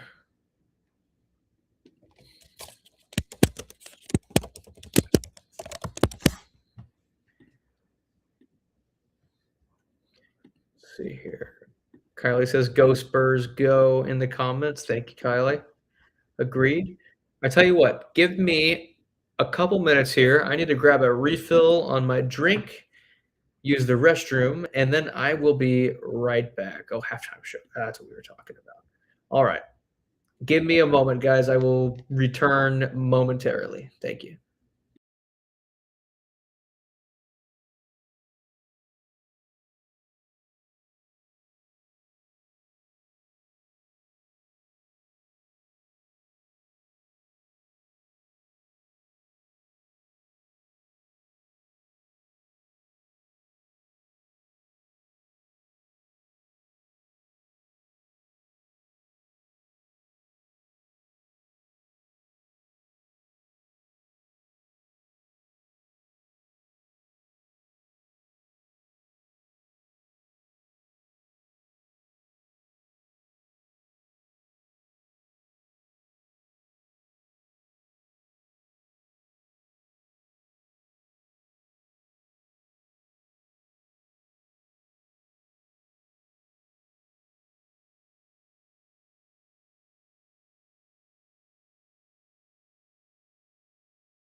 And we're back. Sorry about that. I'm honestly extremely pleasantly surprised that all 16 of you stayed. Maybe a couple of you left, 2 other people joined, but we are back. Oh my goodness. Winky is crazy. He needs out of this room. We got a lot more basketball to finish watching here, gentlemen and women. Oh, goodness gracious. Will Curtly says, "Well, this is awkward." Yeah, I'm sure that was extremely awkward. I'm sorry about that. I did not take into account the fact that I would probably need to stand up at some point during the game. Next time we will have a better plan in place for those moments. Probably a screen or some kind saying we'll be right back, or maybe a little halftime show I can put together in editing for you guys. All right. Let's get some questions going in the comments. I know we've talked at length about the game already so far, but let's get some Spurs related questions, or really any NBA related questions, so we can get some conversation started. How about that? 2.5 hours of solo content is very difficult. I give Speed a lot of credit for what he's able to do on very little preparation or planning. What time is it? 9:32. These 8 o'clock games are for the birds, dude. I'm getting old. I'm 25. We need more 7 o'clock games. Give the Spurs the afternoon games. I mean, we're the Spurs, like small market. You'd think we'd get a little bit more disrespect. This is the one time a year I want the disrespect. Give me the 2 o'clock game. That's what you need. Million Gadoo. It's a party over here, Ethan. My wife and I got wings and beer to celebrate the young Spurs debut. Oh, dude, fantastic. My girlfriend is currently in my living room with a headache on the couch, lights completely off. So not quite a party over here, but I'm having a good time. My cat's having a party by himself. He's just sprinting all over the room. I'm glad you guys are having such a fun time. BH Bobby D asks, favorite Spurs championship team? Oh, dude, it's got to be 2014. Like, without a doubt. I was also old enough to really remember it in detail, too. I was 14 at the time. I was 7 in 07, born in 2000. Didn't get to see 99. Don't remember 03 or 05, really, to be honest. But that 2014 team really just, like, transformed my, like, basketball psyche. Like, reconfigured what I thought teams could do in the NBA, how you could win championships. Because really, at that point, you're not really watching you're watching just a game, But that team completely changed how I approached basketball. It is also just fantastic to watch, and it's really where my love for the game started. Is that year. Spurs fan for life. I'm so happy we're playing against Portland and not Phoenix. Green, Brooks, and Booker would be harder to beat than Avdia. Yeah, I mean, a 3-headed monster is certainly a lot more difficult than a 1-headed freak. And I mean that in a kind way. Denny Avdia is very, very talented, but having 3 guys that can get 20 plus a game on any given night is certainly a lot harder to plan against. I agree. Kylie asks, aside from HEB, what corporation, brand, etc. collaboration would you like to see Wemby do? That's a good question. I mean, what would be on brand for Wemby would be some kind of like Audible or something literature related. Barnes and Noble would be cool because he reads all the time. I'm trying to think. I mean, he's done a few voice acting things on some TV shows related to aliens. That's always really cool. HEB is just connected to the Spurs. That's the only reason he does that kind of stuff. But I don't know. Let me think about that one. Million asks, what do you think gives the Spurs an edge over Denver? Man, the speed and tenacity that we play with. I think obviously Nikola. Even Jamal Murray to an extent is a terrific player, an all-star, somebody you have to account for. But the rest of their team, I think our depth is superior. I think our youth is superior. We're going to run with a lot more energy and bring the physicality and tenacity necessary to really stifle the others on that team. If we can figure out a game plan to slow down Nikola, I think it's, we win that series. But that's the X factor is, can anybody stop Nikola? because Victor is certainly the best defender in the league, but even he has had a difficult time defending the 3-time MVP.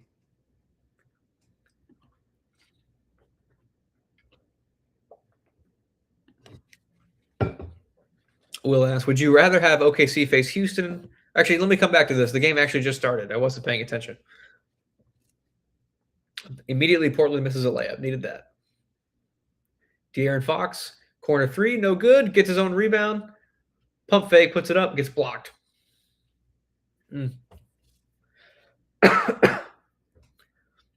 Immediately, Portland puts up another 3, misses. They're certainly not afraid to shoot.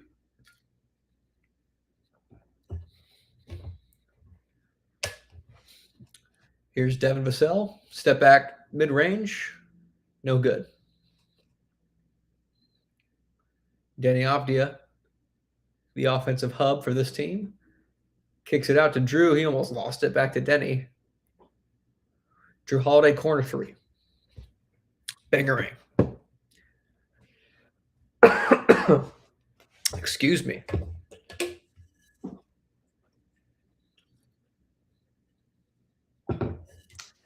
De'Aaron Fox, flare screen to Devin.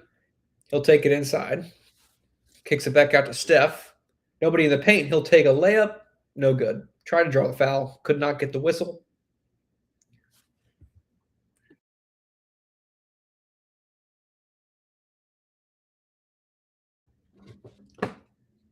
Scoot Henderson.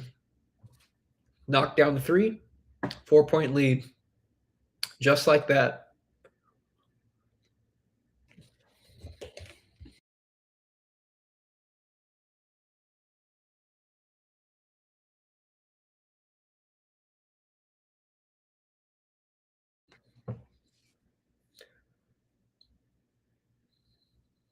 Offensive flow has kind of disappeared a little bit.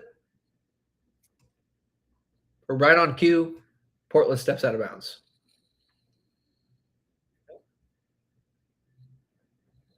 I'm not going to lie to you guys. I've coughed like 10 times. There is something tickling in my throat. There's Reggie Miller's suit combo. Somebody said it earlier. That is a really nice suit combo. Ooh, Scoot swipes it away. All the way to the rim. Off the glass is good. Timeout San Antonio. Our lead is now at 2 points. How quickly the tables have turned in Portland's favor.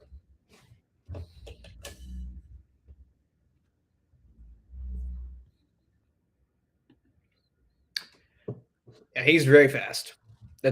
Scoot is a good name for him. Will asked, would you rather have OKC face Houston or LA in round 2? I think they coast through either, but Houston can give them a better fight. I think Houston as well. They're a more physical team. They're gonna beat up OKC a lot more. Not to wish for an injury, but like they're going to wear them down, is what I mean. And I'd prefer that. LA, I don't think has a chance. Houston, I'd give like a 2% chance, which is better than 0. Alienware would be a really good, because he plays video games too. Great pick. BH Bobby D, would you have traded the number 2 overall pick for Flag? So just trade Dylan for Flag straight up? Yes. But are you saying like that along with something else? What else would be included in that package? Because, I mean, I love Dylan Harper. I think he's phenomenal. He's going to be an all-star. Cooper Flag's different. Millian says, considering our developmental team, do you think Carter will have a sophomore jump next year? Oh, yeah, without a doubt. I think he's kind of had a sophomore jump this year. Like halfway through the year, he's completely different. He feels a lot more comfortable, shooting a lot better, looks more confident out there. I think probably 2 years from now, his offensive game will be very much well-rounded. And I would expect him to be a starting small forward for our team. Yeah, Castle missed a wide open one. Tough. Bobby, you mentioned the suit. Yes, couldn't agree more. Medicare guy, not a good start to the second half. Yeah. I mean, the third quarter curse has been a thing for us for what feels like 5-6 years. So I would have been surprised if it didn't come up in the playoffs as well. But we have an entire quarter left to play. This is where Mitch Johnson puts together his Coach of the Year candidacy. What kind of adjustments does he make to change the course? We had a 10-point lead. Now it's a 2-point lead. Can't seem to get anything going offensively. I would imagine Victor gets a shot out of the timeout.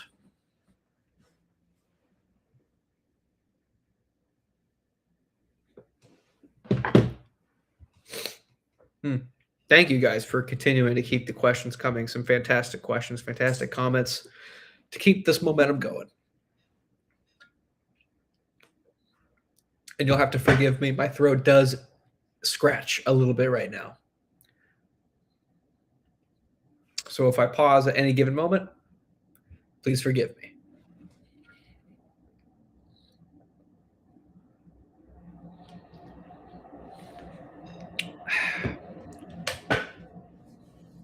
Here we go.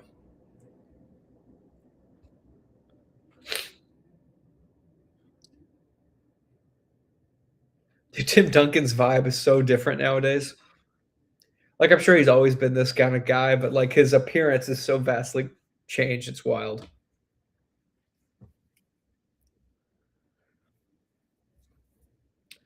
All right, here we go. Steph Castle. Let's see who gets the shot. It's a lob from Fox to Castle. Needed that momentum shift. Up 4.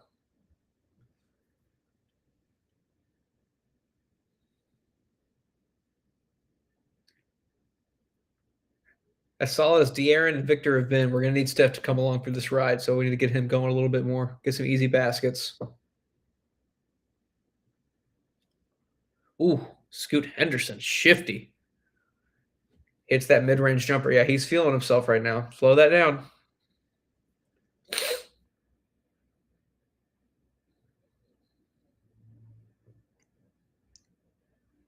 Ooh. Devin Vassell for 3, no good. Blazers could tie or take the lead with a shot here. Drew Holiday finds Kling underneath, and De'Aaron will just hold on to his arm, draw the foul, or excuse me, take the foul.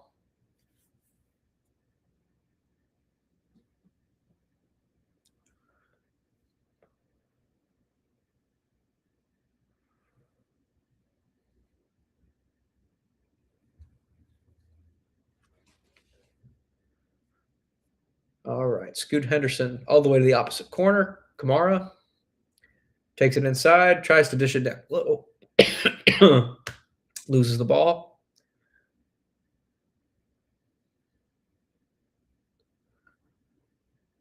Here's Victor. Swinging the ball around. Steph Castle wide open for 3. No good.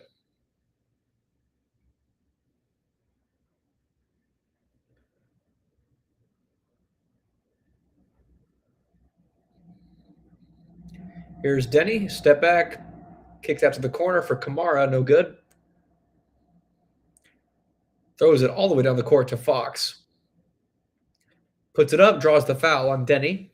Misses the shot. Gets 2 shots at the line.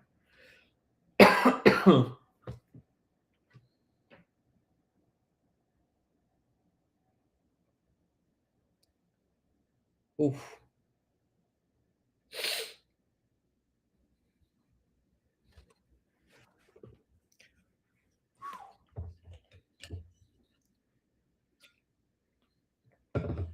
We need to find some offense, man.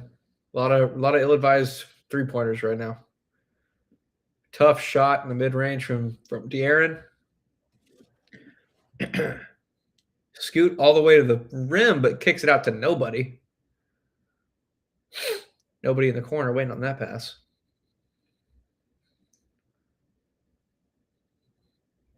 Steph Castle, Julian Champagny for 3. Full court pass. Julian picks it off. Thank God. Julian, wide open 3, takes his time. Bottoms.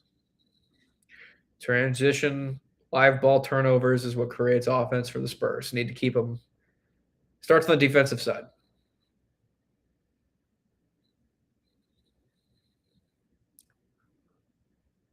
Here's Scoot. Hot hand in the corner. Driving baseline. Stepped out of bounds. He wanted the foul. He will not get it.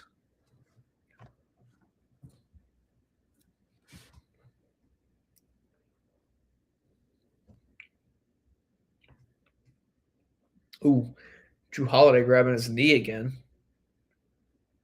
Same knee he would need a knee with on Steph earlier in the game. Here's Steph off the screen, driving inside. Luke fell down. Here's De'Aaron.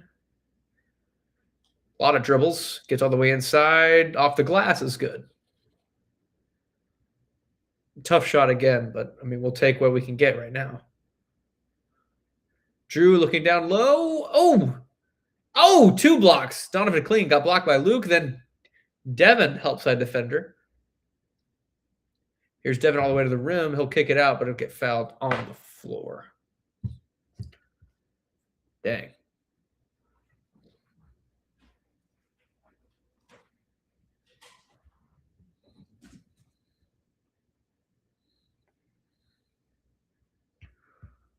Ooh, Devin, dude.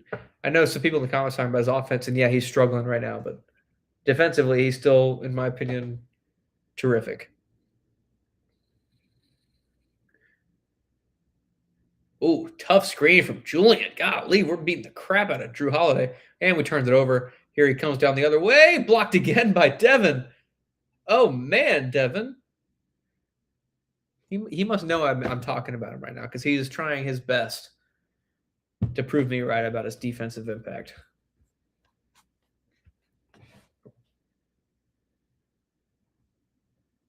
That's a crazy block in transition. Drew Holiday was wide open.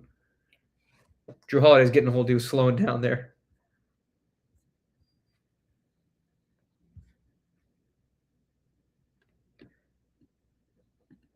All-Star mentioned the threes are going cold. Yeah, I mean, we're still shooting 40+%, I think, but it's certainly tailed off in the first half. Kylie and Will were talking back and forth, and Will expands. I would say not trying to match a missed 3 with a made one on the next possession. Take it to the rim before going back to the perimeter. And his initial comment was, I hate when we start out hot from 3 and then we rely on it too much afterwards. Yeah, I mean, that's definitely the case. We talked about it earlier in the year.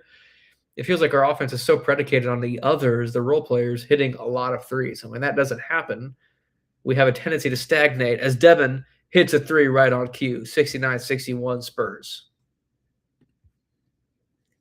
Bobby saying, damn, Vassell shutting him up then.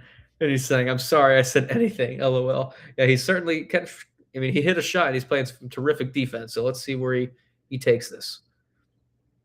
Dylan Harper on the other end. He needs to get going as well. He'll give it up to Steph.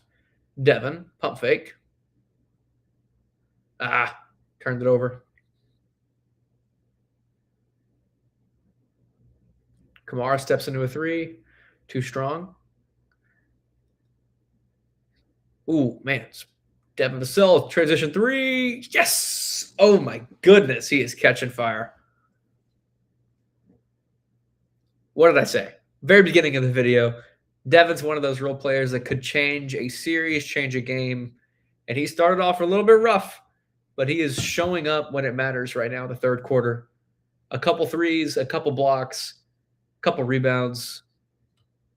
Filling it up on every stat. Will's doubling down. Like I said earlier, Dev cooks. He's certainly cooking right now. Bobby's coming around on Vassell. Glad to see it. Holy moly, Devin. Yeah, dude, it's like he heard us talking crap. And I was going ham. Spurs up 11, by the way. 5 minutes left in the third. Let's look. Devin, how are you shooting? I mean, 4 for 7 from deep. All the shots that have hit have been threes. He's just missing those mid-range jumpers. Got 12 points, a couple assists, 2 blocks, only 1 rebound. I overinflated his rebound stat. Medicare guy putting on a third quarter show. Devin Vassell. Yes, sir.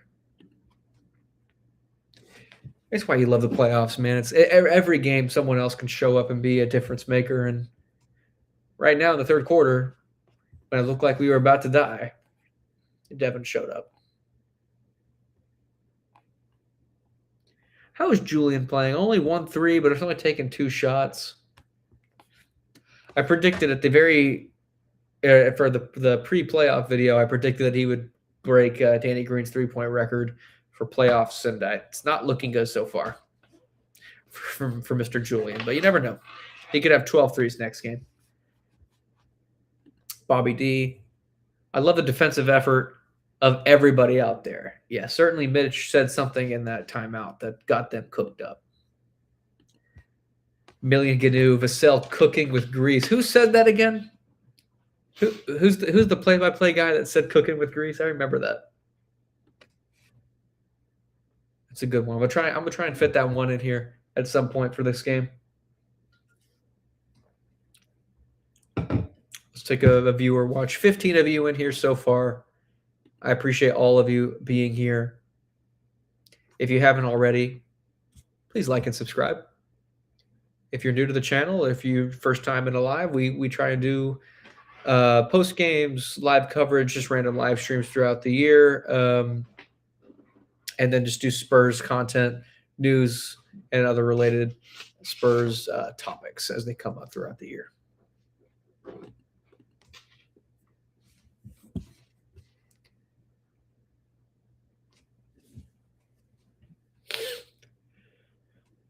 Whew. 9:53. I haven't even showered yet. Put the hat on. Put on the SSPN hat when all things are going well. Change it up a little bit. And I love these ads about people using ChatGPT for random stuff. It just shows how stupid we are. No disrespect to this person in the ad, but she was like, "Can you run a report to show me how much water we've used?" It's like, Jesus. If I asked ChatGPT to do that, it would have 1,000 follow-up questions. Like, there's no way. Let's see, Bobby D. Touchy subject. Are you going to try and find another permanent co-host? So Michael has become kind of a pseudo-permanent co-host, and he's definitely going to be a part of the channel. And my guy Will Curtley, who's in the comment, has been on a video. Right now, I'm really just trying not to overly schedule this. I think that part of the reason, Jude departed, and honestly, struggle for me at times the last couple of years has been a burnout. So I don't want to make this too much of a job. I want to keep it fun. I want to keep it light. I don't want to schedule too much of it. So I guess to answer your question, sort of. Medicare guy, done and done already. Thank you, sir, for liking and subscribing. Yes, Winky is a permanent co-host. He's a constant presence on the channel. Cannot get rid of him, even if I wanted to. Devin again, tipping it out of bounds, playing incredible D. On Denny right now, like white on rice.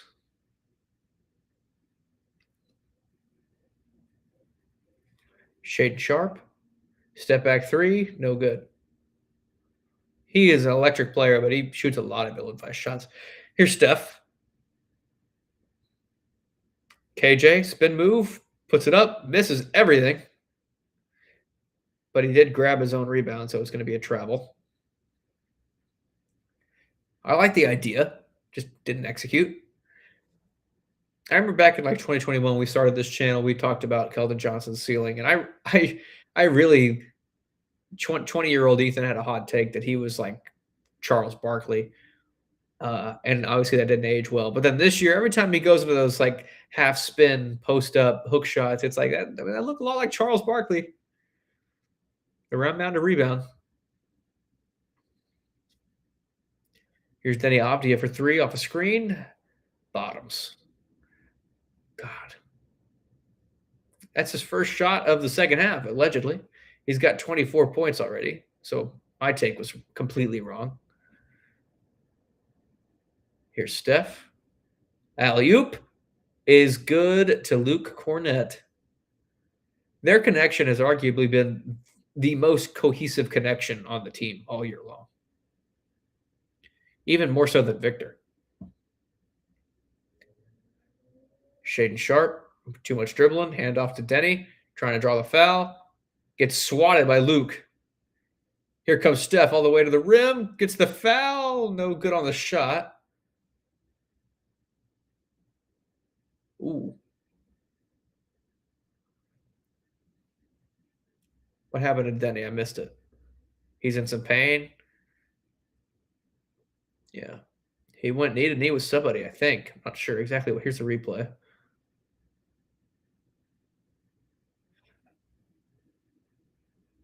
He just kind of landed on Robert Williams. He's a little limping right now. I don't know exactly what's going on. Bobby D. Castle to Cornet lobs are beautiful. Yes, they are indeed. I think every lob is beautiful, but it's insane how many Luke gets from Steph. Will Curley, I love how Luke comes off a screen and the other team completely forgets about his existence until he catches a lob behind them. Yeah, it is pretty funny. It feels like they always think that whatever Steph or De'Aaron or whoever throws up is a shot because they always turn around kind of calmly to look at the rim. Ooh, Denny is really hurt, I think. They're doing some kind of massaging on that leg, I think. But here's Scoot. See if that momentum for Scoot is still there. Mid-range elbow jump shot is good. He's still feeling pretty good. 78-68. Spurs still up. 2:39 left in the third quarter.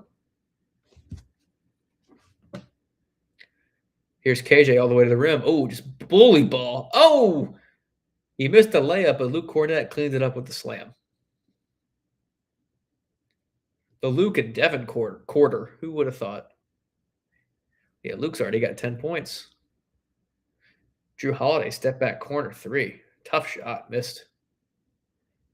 Here comes Steph, fighting all the way down the court. Euro step, gets fouled by Scoot.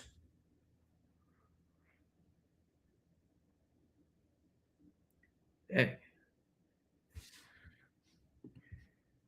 Bobby says Denny looks like he's in a lot of pain on the bench. Yeah, he certainly does. Spurs fan for life, Cornet again. That's what he just makes plays, man. Offensive side and defensive side, just in the right place at the right time. That's all you can ask for. So Avdia looks like he hurt his shin. He's got some kind of wrap pack on his right shin doing some, I don't know what you call those workouts where you put like a band around your ankles and kind of stretch it out and do some different maneuvers. We'll see.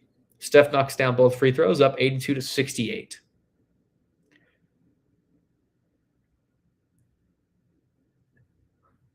Dylan Harper ready to check in.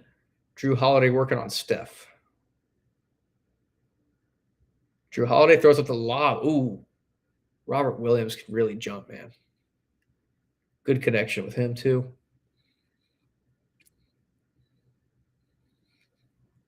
The backup bigs are playing well. Steph Castle all the way to the rim, loses it, regathers it before he hits the ground. Almost hits the and one.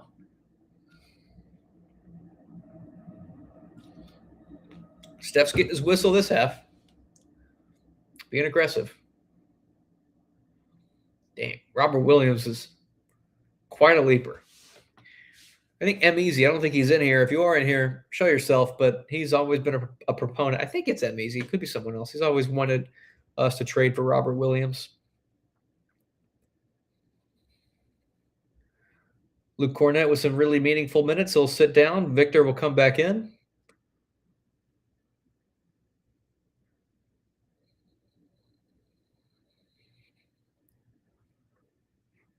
Plus 12. Luke Cornet in this game. Plus minus speaks volumes for Luke. Lead back to 14. 1:40 left in the third.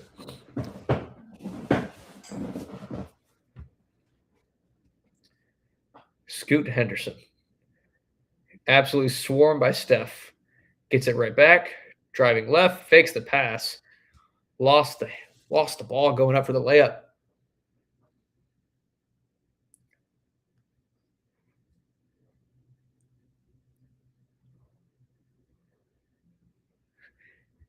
Tiago's upset about the non-call.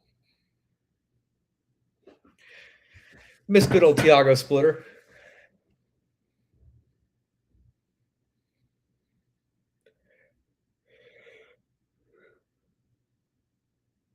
Victor hasn't scored yet in the third quarter, according to the announcers. Yeah, I guess that's true. Oh, man. De'Aaron blew that layup wide open. Here comes Scoot a million miles an hour. Good ball movement. Grant for three. Nope. Rebound. Dylan kind of kicked his own ball, picked it back up, finds Julian. Pump fake. Finds Fox back to Julian for three. Bottoms. Terrific ball movement, dude. The shooters are finding their stroke in the third quarter. The ball movement is there. Nerves have calmed down a little bit, I suppose. 17-point lead for the Spurs.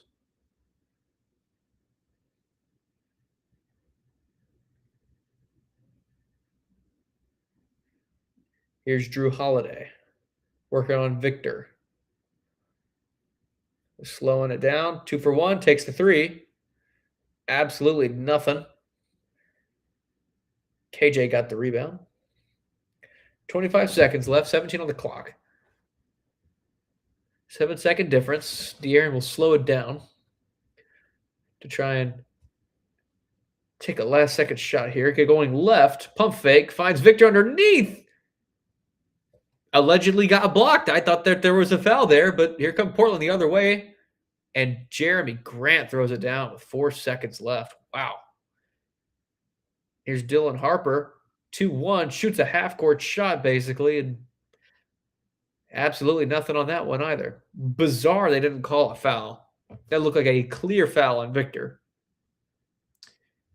But regardless, the terrible start to the third quarter. We rallied back. Got some good shooting. Devin Vassell kind of led the way. Luke Cornett had some really advantageous shots. Steph Castle got to the line several times.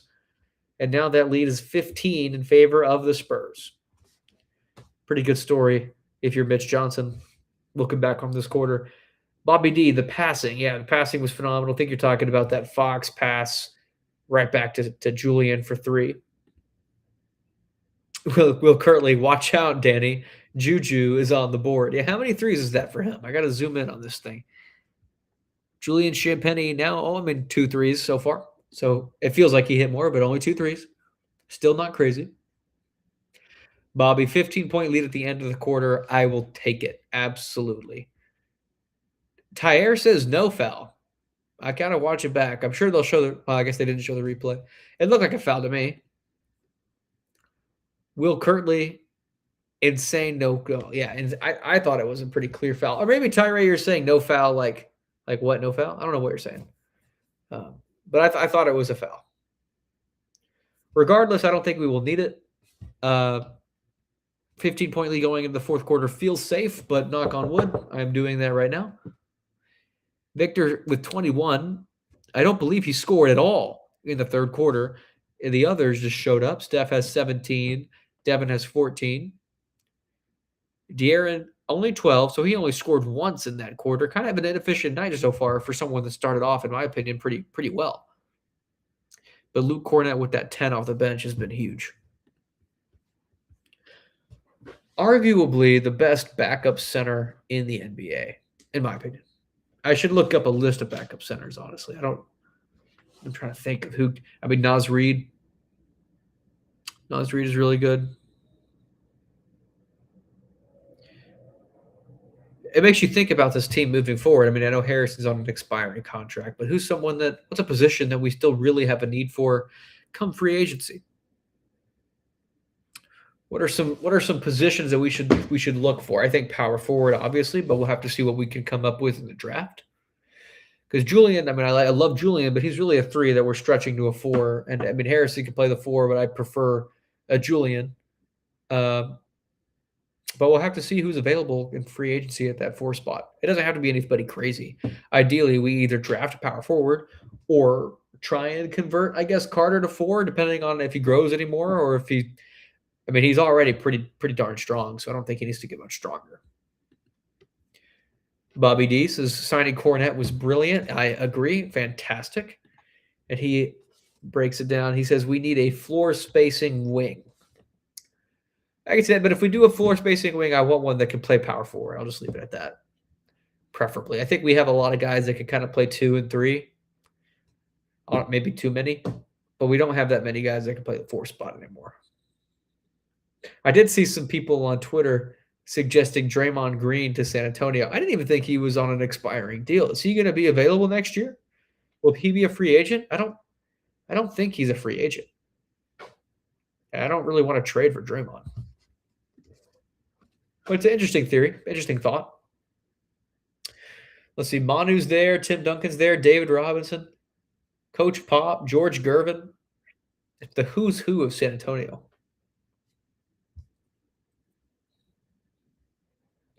Here we go. Spurs with the ball to start the quarter. Dylan Harper with some fancy dribbling. Oh, he's going to find Wemby underneath. Wemby gets fouled but cannot finish the layup off the glass. He'll get 2 shots. Denny is back in the game. Seems to be walking all right.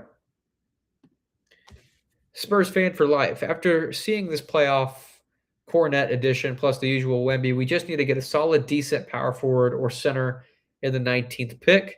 Then get an upgrade for Plumlee, Biyombo, Olynyk, so third-string center.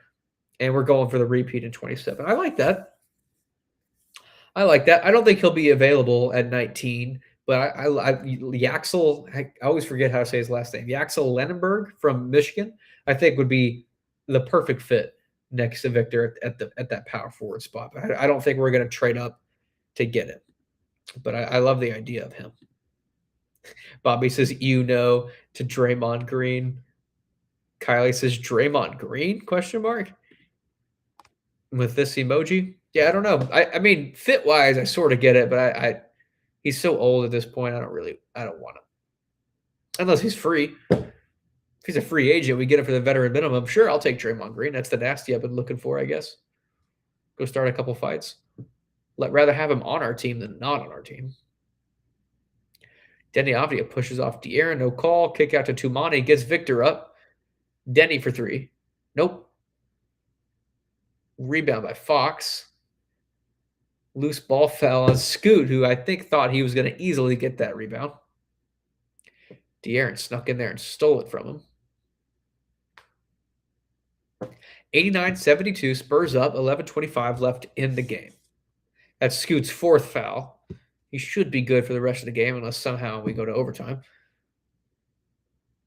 Here comes Dylan all the way down the floor. Easy layup off the glass. Just completely beat Drew Holiday off the dribble.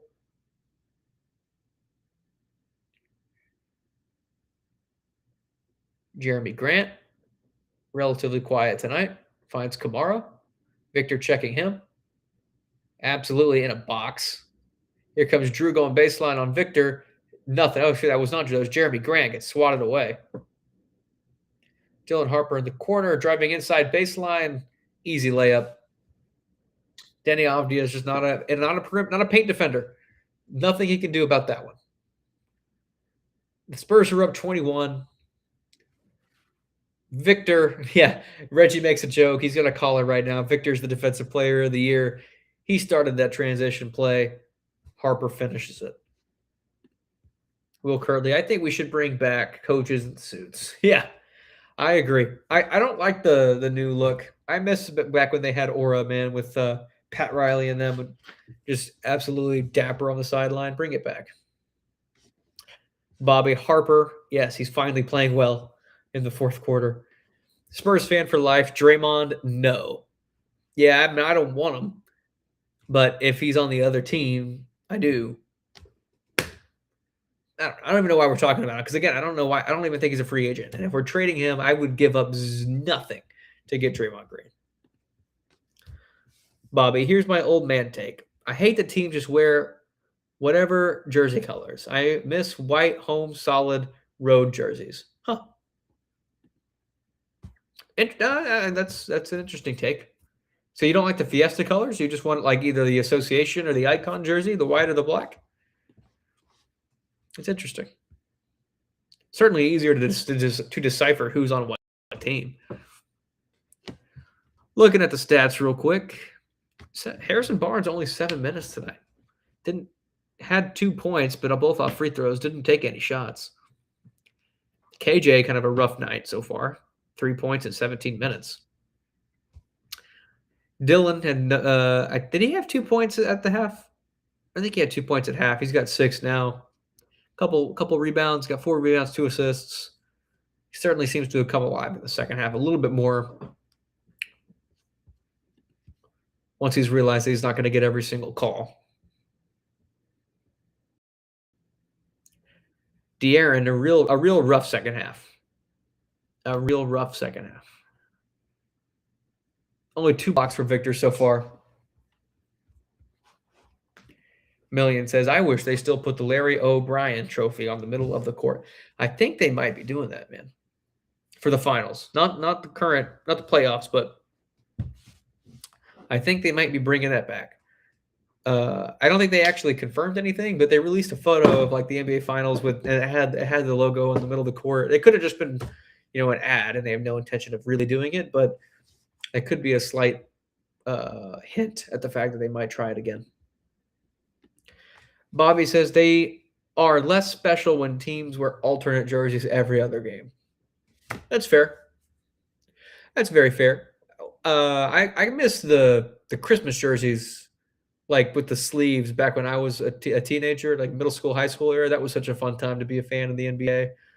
I miss the nickname jerseys from like the 2011 or 12 season. I can't remember which, and they had King James on the back and the Slim Reaper and stuff like that. That was so much fun. Yeah, it does feel like we wear a lot of the City Edition jerseys every single time. I'll give you credit. I'll agree with your take. Million says Fiesta jerseys are the best. I mean, honestly, just make Fiesta jersey the all-time jersey. Maybe that's sacrilegious to say. I mean, I'm not a huge fan of the association and icon jerseys anyway. Like, I like them because I'm a Spurs fan, but they're not like gorgeous jerseys. All right, here we go. Shaden Sharp kicks it to the corner. Kamara for 3. Got it.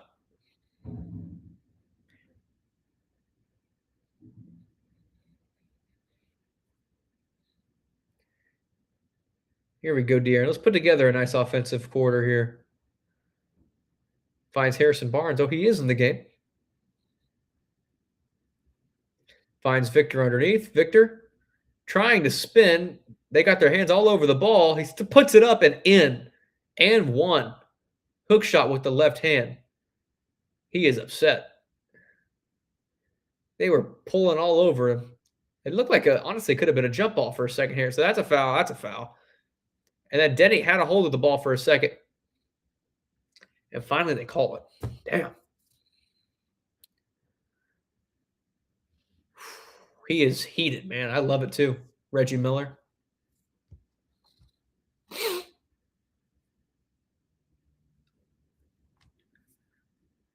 The chanting MVP. He misses the free throw, though.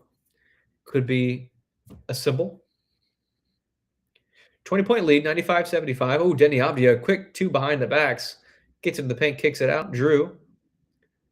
Easy layup over De'Aaron.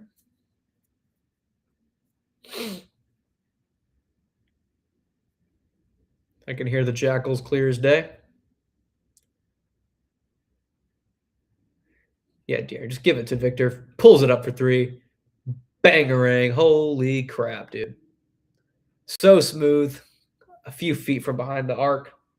Oh, here comes Donovan clinging down the lane. Easy slam. They got Victor on the pump fake, and Donovan had a wide open lane.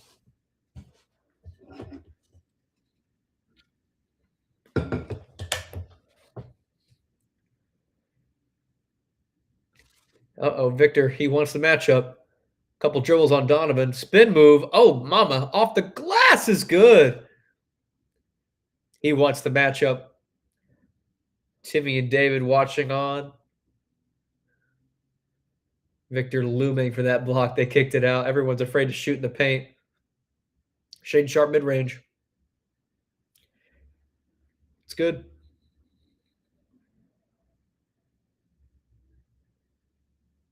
Come on, give it back to Victor.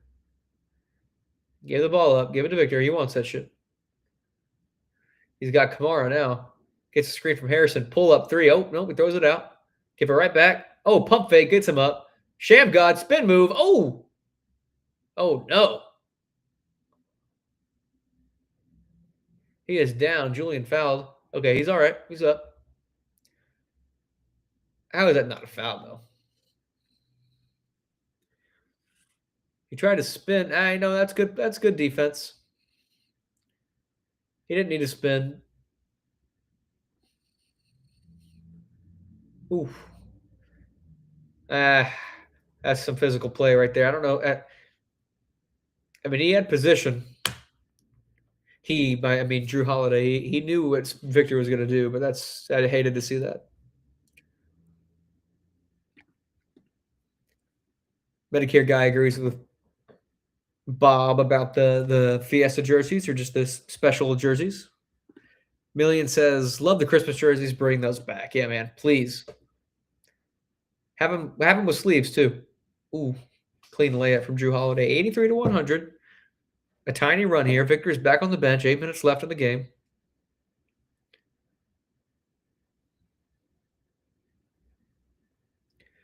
Dylan getting checked pretty well. Here comes Steph. They switch Kamara onto Steph. Kamara switching on everybody. Now they get Steph on Denny. This is the matchup. 3 seconds, though. They got to shoot it. He does. No good.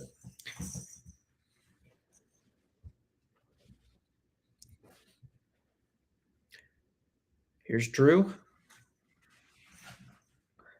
Pulls up for 3. Nope. Keep missing, Portland. Ooh.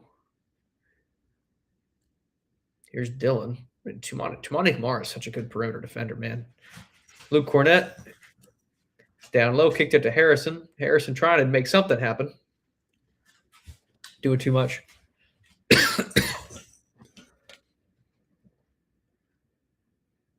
Shaden Sharp. Keep shooting bad shots, man. I love it.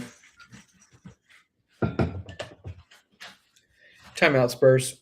Spurs up 100 to 83. 7 minutes left. Mitch Johnson wants to talk things over. I don't blame him. Kind of ugly on both ends right now. Will Kirtley. We're still on jerseys. I love it. Remember the garbage digital camo jerseys we wore in 2010s? Yeah, man, those were awful. And those were our city edition jerseys back then, if I remember correctly. The Heat with their white hot jerseys. Yeah, those were nice. I even like the Latin jerseys everybody wore back then, where we had like Los Spurs, El Heat. Those are sick. Double team and bully ball, Wemby in the paint. It doesn't even matter. That's right, baby. Adrian Fabel says, come on with a 100 icon. Yeah, Will, I held my breath too when he fell down. It looked a little bit rough. Bobby says, Wemby needs to stop hitting his head on the court. I agree.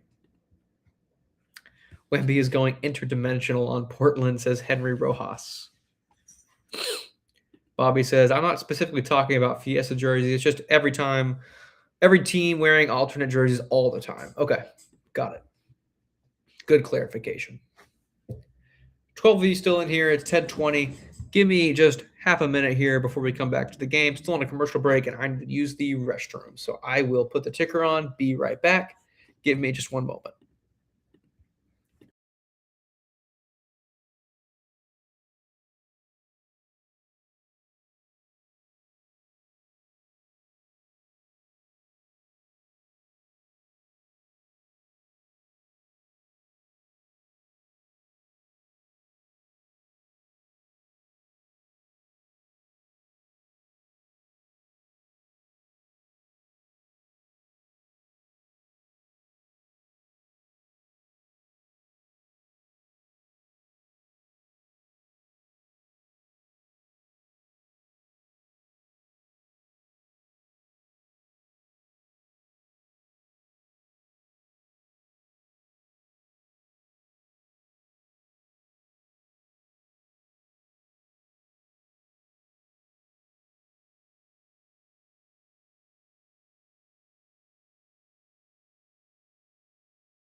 And we are back. Sorry about that, everybody.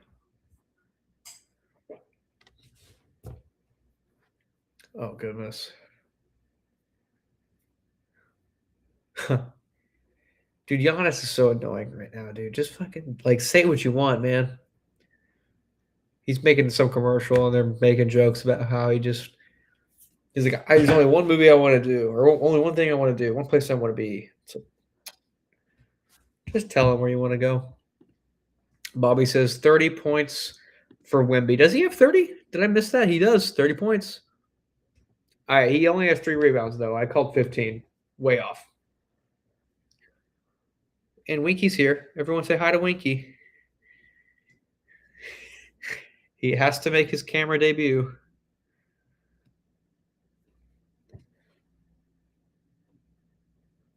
Here's Denny Avdia.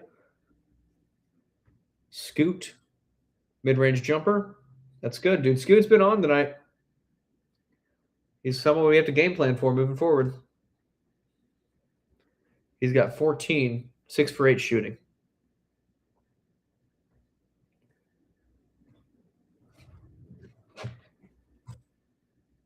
Here we go. Harrison Barnes, corner 3. No good.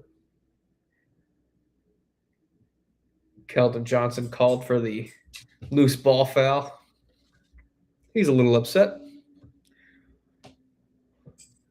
Victor's going to come back in the game. Spurs only up 15, 6 minutes left, 6:16 left in the game.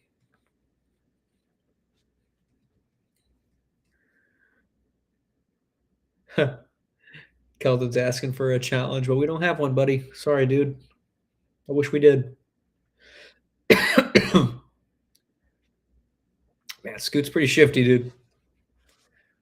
Oh, Denny all the way to the rim. No good. Oh, he gets his own rebound. Matisse for 3. Oh, he hit it. I'm disrespecting him way too much. A technical foul on Mitch. He's telling his coach and everybody to get away from him.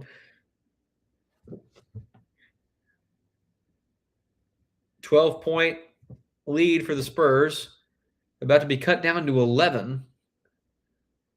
Mitch got teed up fast, man. Oh, Denny missed the free throw ball. Don't lie. I wish. What happened? I missed whatever happened. If you saw it in the comment, oh, here they're showing a replay. Oh, Shade Sharp ran into Steph and they didn't call foul.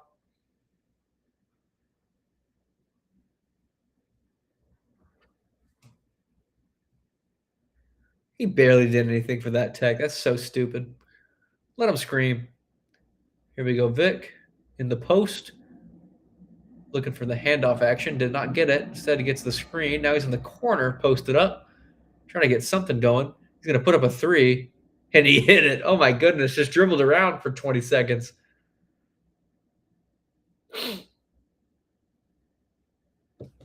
Can create a space. Oh, my goodness.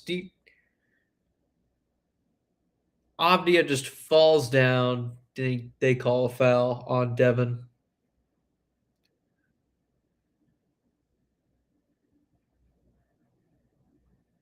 Dang, Victor. The most points by a Spur in his playoff debut. 33 now for Victor. And Denny just fell down, dude. That's not a foul.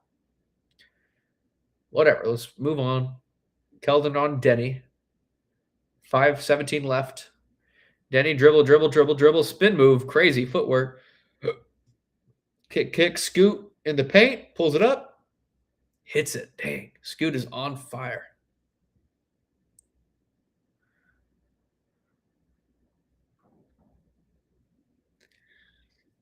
Steph thinks he just got fouled. Fans on the court standing up, imploring nothing. Oh, mama. Oh, he missed the layup. He wanted that so bad. Steph just bullied all the way to the rim. Shaden Sharp was all over him.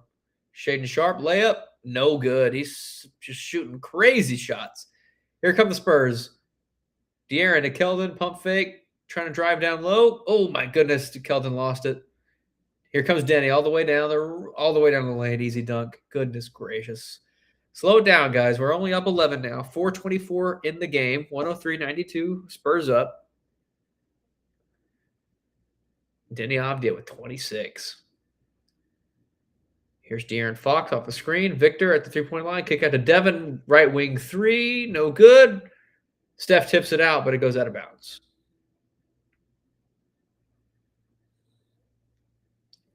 Winky, ever since you got here, things have gone downhill. I might have to kick you out. Denny is limping a little bit.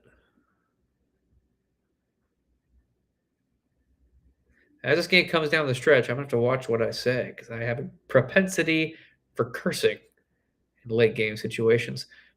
Here's Scoot Henderson working the screen from Robert Williams. Puts up a floater. No good. Out of bounds. That's Spurs ball. 3:55 left.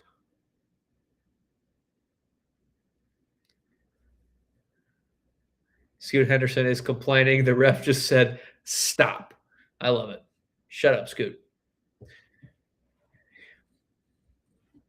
Here comes De'Aaron.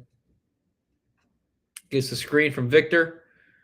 Victor going down the lane. Throw it up. Alley-oop is good. From Fox to Wemby. Timeout Portland. 105-92. Spurs are up with 3:41 remaining. Fox and Wemby have a few words, talking strategy. I love it.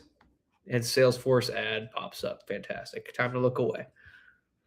Kylie says, the co-host has made an appearance. Yes, Winky is here. He's currently in my lap getting scratches. Thought I was going to have to kick him out for a second. Will Kirtley says, what the crowd said, ball don't lie. I think you're alluding to the missed technical free throw. Yeah, that was a very, very stupid tech. The refs are so soft nowadays, dude. Wemby has the most points of any Spur in a playoff debut, says Bobby D. Yes, sir, that is fact. He's sitting at 35, I believe, right? Am I wrong? Yeah, 35 points. Oh, snap. I don't know if you guys heard that, but Siri just started talking in my ear for no reason. 35 points, 13 for 20, 5 of 6 from deep, only 5 free throws. He's made 4 of them, a couple of blocks. Just a fantastic game from Victor Wembanyama. Exactly what we thought he would do, at least in terms of scoring the ball.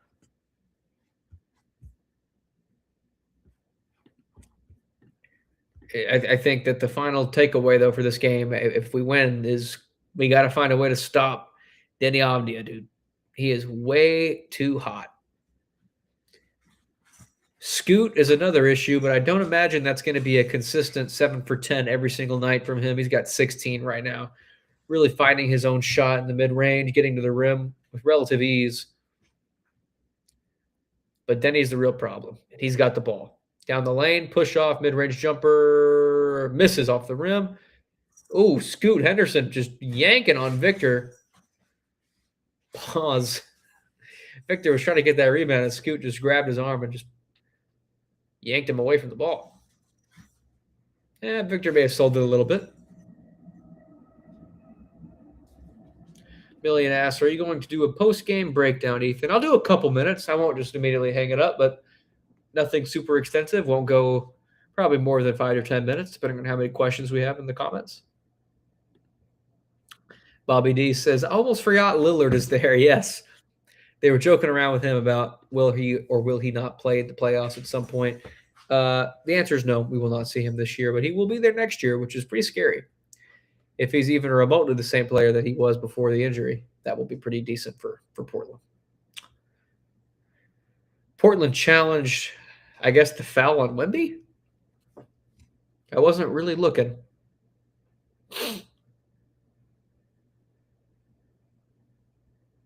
Mitch seems to have calmed down in the huddle, drawing up something.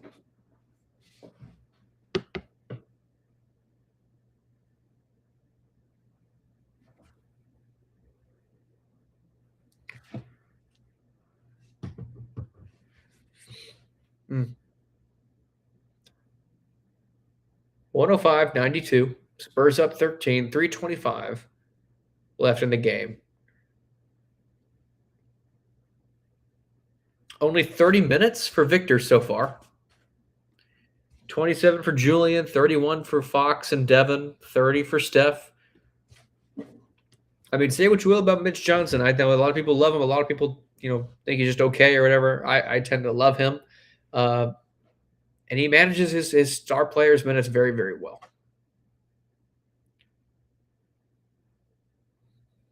We're going to need Victor for a lot of games. Oh, are they saying that Victor touched the ball? I don't know what they're trying to say. No, that's definitely a foul. What are we doing? Oh, yeah, he didn't touch it.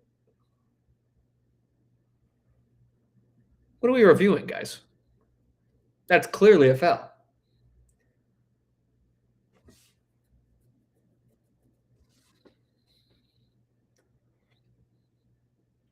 I don't know what they have to talk to when they do when they put the headsets on and they do these coaches challenge. Like, I don't know who they're talking to or who they're listening to, but these take way too long.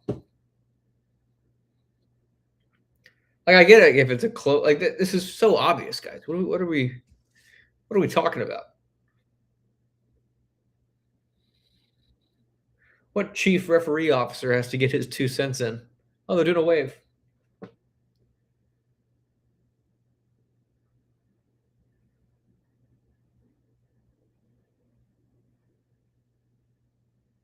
Overturned?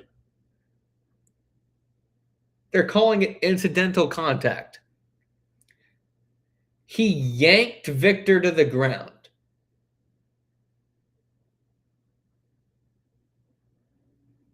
How is that? Am I stupid?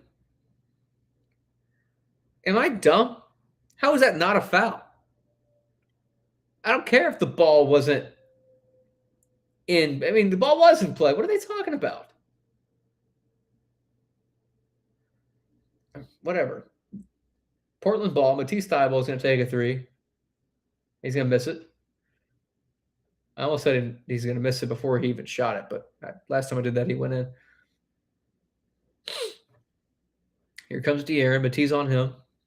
Oh, man, we are losing the ball like madmen today. Can we just hold on to it for the love of God? Gets the screen from Victor. Fox dribbling the air out of that damn thing. Float it. He gets fouled by Matisse. Foul on Holiday? Okay, whatever. Shooting foul. Either way. Getting to the paint. I guess this is clutch time. Let De'Aaron Fox do his thing. Need him to get these reps. Will Kirtley says, refs doing absolutely whatever they can to keep Blazers in this game. Ridiculous. Yeah, I'm usually not a blame refs guy, but that was terrible, guys. What are they even watching?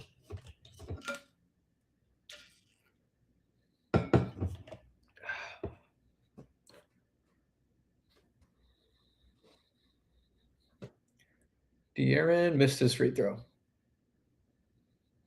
Here comes Denny. Oh, good D. Oh, what? I thought that might be just a lost ball, but they're going to call blocking foul on De'Aaron.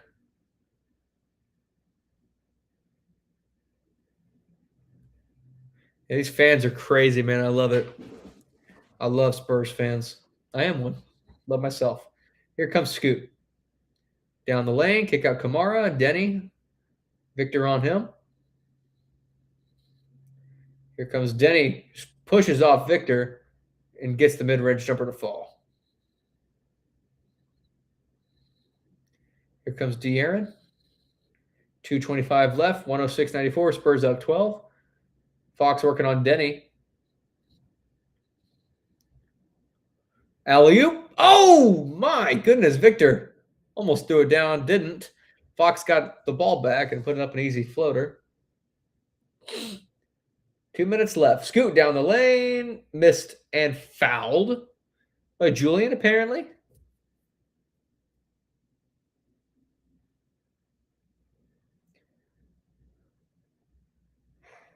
Dang. I cannot believe Victor didn't hit that one.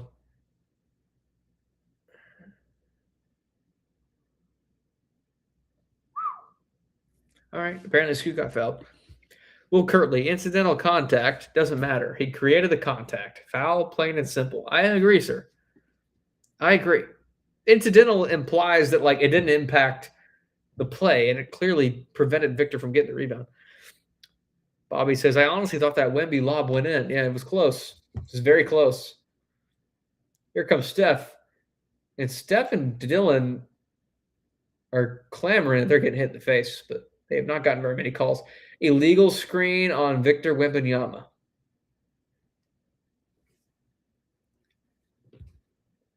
Golly. I thought we'd let illegal screens loose in the playoffs, guys. I don't even think that was that egregious of a screen, but we'll allow it. Spurs up 12, minute 46 left in the game. Drew Holiday for three. Nope. Rebound Victor. Here comes Devin. Slows it down. Finds Fox, who's going to speed it up. Just a couple of spin moves. Easy layup off the glass, left-handed.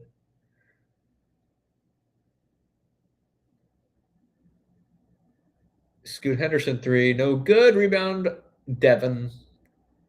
Minute 20 left. Spurs up 14. Spurs fans are going nuts. Oh, Devin for three in the corner. Oh, I wanted that so bad. Here comes Denny. And Drew Denny inside. Spin moved out. Mid-range. Fall away is good. Cuts the lead to 12. Devin will take it all the way down and lay it up. Finger roll and miss. He gets fouled. I love it. Keep trying to score, guys. Bobby says, "Oh, come on, refs." And All-Star says, "Refs are nuts." Yeah, this was a rough final 5 minutes from the referees.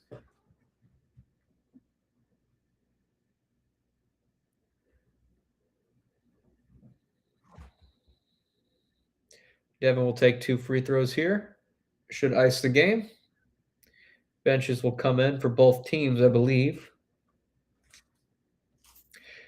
Game 2, I will not be doing live. It is an 8 o'clock game again. Or excuse me. It might be 7 o'clock. 7 o'clock game. Central Standard Time. In San Antonio on NBC and Peacock again. I will not be doing a live stream for that one. But I will likely do a video that day. So stand by. Maybe a pregame.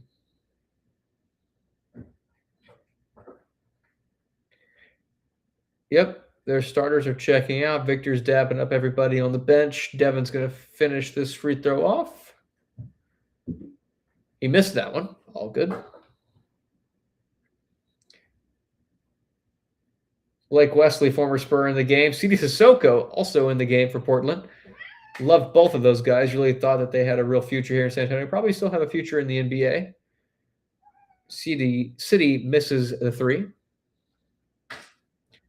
Devin crosses half court. 30 seconds left in the game.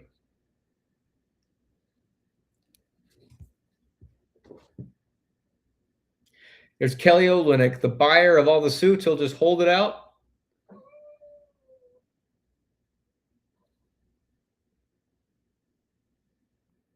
Kelly Olynyk's wearing golf shoes? That's crazy.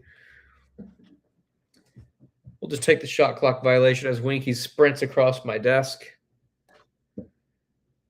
And Blake Wesley will dribble out the clock. Spurs are going to win this one, guys. 111-98.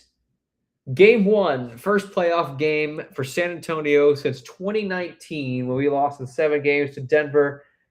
Victor sets a record as we all figured that he would, having how many points? 35 points in a playoff debut for San Antonio Spur, 13 of 21, 5 of 6 from deep, 5 rebounds, 4 turnovers, and 2 blocks.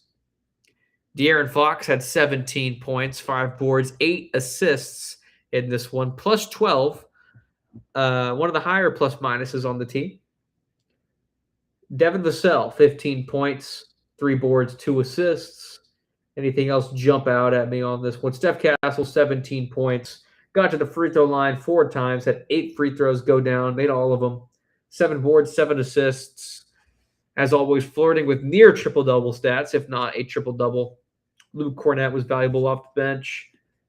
And in the arena, we're doing we're doing the claps with the drums. Devin with the honors of drumming tonight. I'm going to really take this one in real quick. There we go. The arena is lively, man. Oh, man, it's been so long since we felt energy like this. It got close to this in the play-in tournament, but obviously the energy of a playoff victory is different than anything else. One down, 15 to go, as the Medicare guy, Texas, says here in the comments. 16 of you in here right now. I appreciate everybody that stayed throughout the duration. We've been streaming for 2 hours and almost 42 minutes.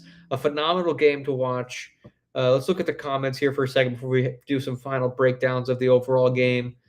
Bobby wants to talk about Orlando being the only road team to get a win in all game one so far. Yeah, so far, pretty predictable. We will see how game twos shake out. Will Kirtley, thanks for the in-game pod. Have a good night. Good night, Will. Appreciate you being in here as always. Bobby says, wait, the Blake Wesley? Yes, the Blake Wesley. If you've been a fan of the channel for long enough, you know that Blake is my guy. Was always a big fan of his. And you know what? He's played pretty well in Portland despite a couple of injuries setting him back. Adrian Fabella, beating the drum seems like fun. You could do it if you showed up to the game, my friend. Spurs fan for life says Cornette was the top scorer from the bench tonight. And then Bobby, that was fun. Great time for me as well, guys. Overall takeaways, I mean, obviously a win is a win. We will take it no matter what. But the bench needs to play a little bit better. Keldon needs to play better. Dylan needs to play better. I think Dylan will have a better series as it progresses. His first playoff minutes. Keldon's first playoff minutes as well. But, Dylan, it seemed like the nerves were getting to him a little bit from time to time. The officiating differences also seemed to be getting under his skin and never quite found a rhythm until late in the game. Need him to be more of a six-man, especially if Keldon is not going to be. But Keldon, being a six-man of the year candidate, his points will come in bunches, and I'm sure he will have a couple games here where he single-handedly may be the difference between winning and losing. Starting lineup, I'm overall pleased with this. I don't think Julian's going to be a guy that averages 10 to 15 a game in a playoff setting, but he hit 2 of his 3 3-pointers. And if that's what he's going to do on every single night, I will take it. He is a role player at the end of the day, and he gets paid to hit a couple of threes. And if he does it efficiently, that's what we need. Victor being the cornerstone, phenomenal. Devin started off rough, finished the game strong. Phenomenal defense the entire time. Had a couple of blocks, couple of threes in the third quarter to really shift the momentum the Spurs' way when it looked like the Trailblazers might try and steal one and give that third quarter woes that the Spurs have so long struggled with, but he held them off almost single-handedly. Steph Castle also looked like a little bit rough at times, 1 for 5 from deep, but got to the free throw line and really kept the momentum on the Spurs side after Devin kick-started it in that third quarter. So overall pleased. Defensively, we're going to have to find a way to stop Denny Avdia. I talked about it at length, but he got too many easy baskets, 30 points tonight. Only took 6 free throws, guys. So as much as the refereeing was difficult at times, he was not a merchant per se. He still got a lot of easy baskets at the rim and in that mid-range. Mitch Johnson, this is where you get coach of the year. It's where you get paid the big bucks. It's time to throw some different things at him defensively and shake it up a little bit because the one-on-one matchups were not quite working on Denny Avdia. And how do you stop Scoot Henderson, who had 18, 7 of 11 tonight? I don't think that will be repeatable at scale. I don't think he's gonna win the next 2 games single-handedly, but even still, this is a different element that we didn't quite expect. Scoot Henderson being an offensive engine for Portland in his first playoff series. So things to think about. But overall, not to beat a dead horse here, overall pleased, and I still think Spurs take this series in 5 games. Bobby says there wasn't a guy out there that I could really criticize. Everyone did their job, played hard, made very few mistakes. I agree, my friend. It seemed like we had a hard time holding on to the ball tonight. Not even defensively was it Portland doing anything specific. It just felt like we had butterfingers for a lot of the game. So we've got to fix that. Jadari says, good game, Devin. Yeah, definitely the unsung hero of the game tonight. Victor is going to get all the praise, but Devin did a lot of dirty work and deserves a lot a lot of praise as well. So with that being said, very, very happy with the overall performance tonight. Oh, I am not showing you my screen. How do I stop sharing my screen here? Here we go. Stop sharing. Cool. Well, I truly, truly appreciate everybody that stayed the entire time. We will do more of these as the playoffs progress. Playoff content is a lot more fun than regular season content. But if you want updates on the channel, please follow them on X and Twitter at SSPN on YT and at Ethan_Quintero. Please do not forget to like and subscribe. I know a lot of you have, all 16 of you were phenomenal tonight in terms of commenting and being active. But if you haven't yet, please like and subscribe, support the channel. And be here next time we have some more Spurs-related content.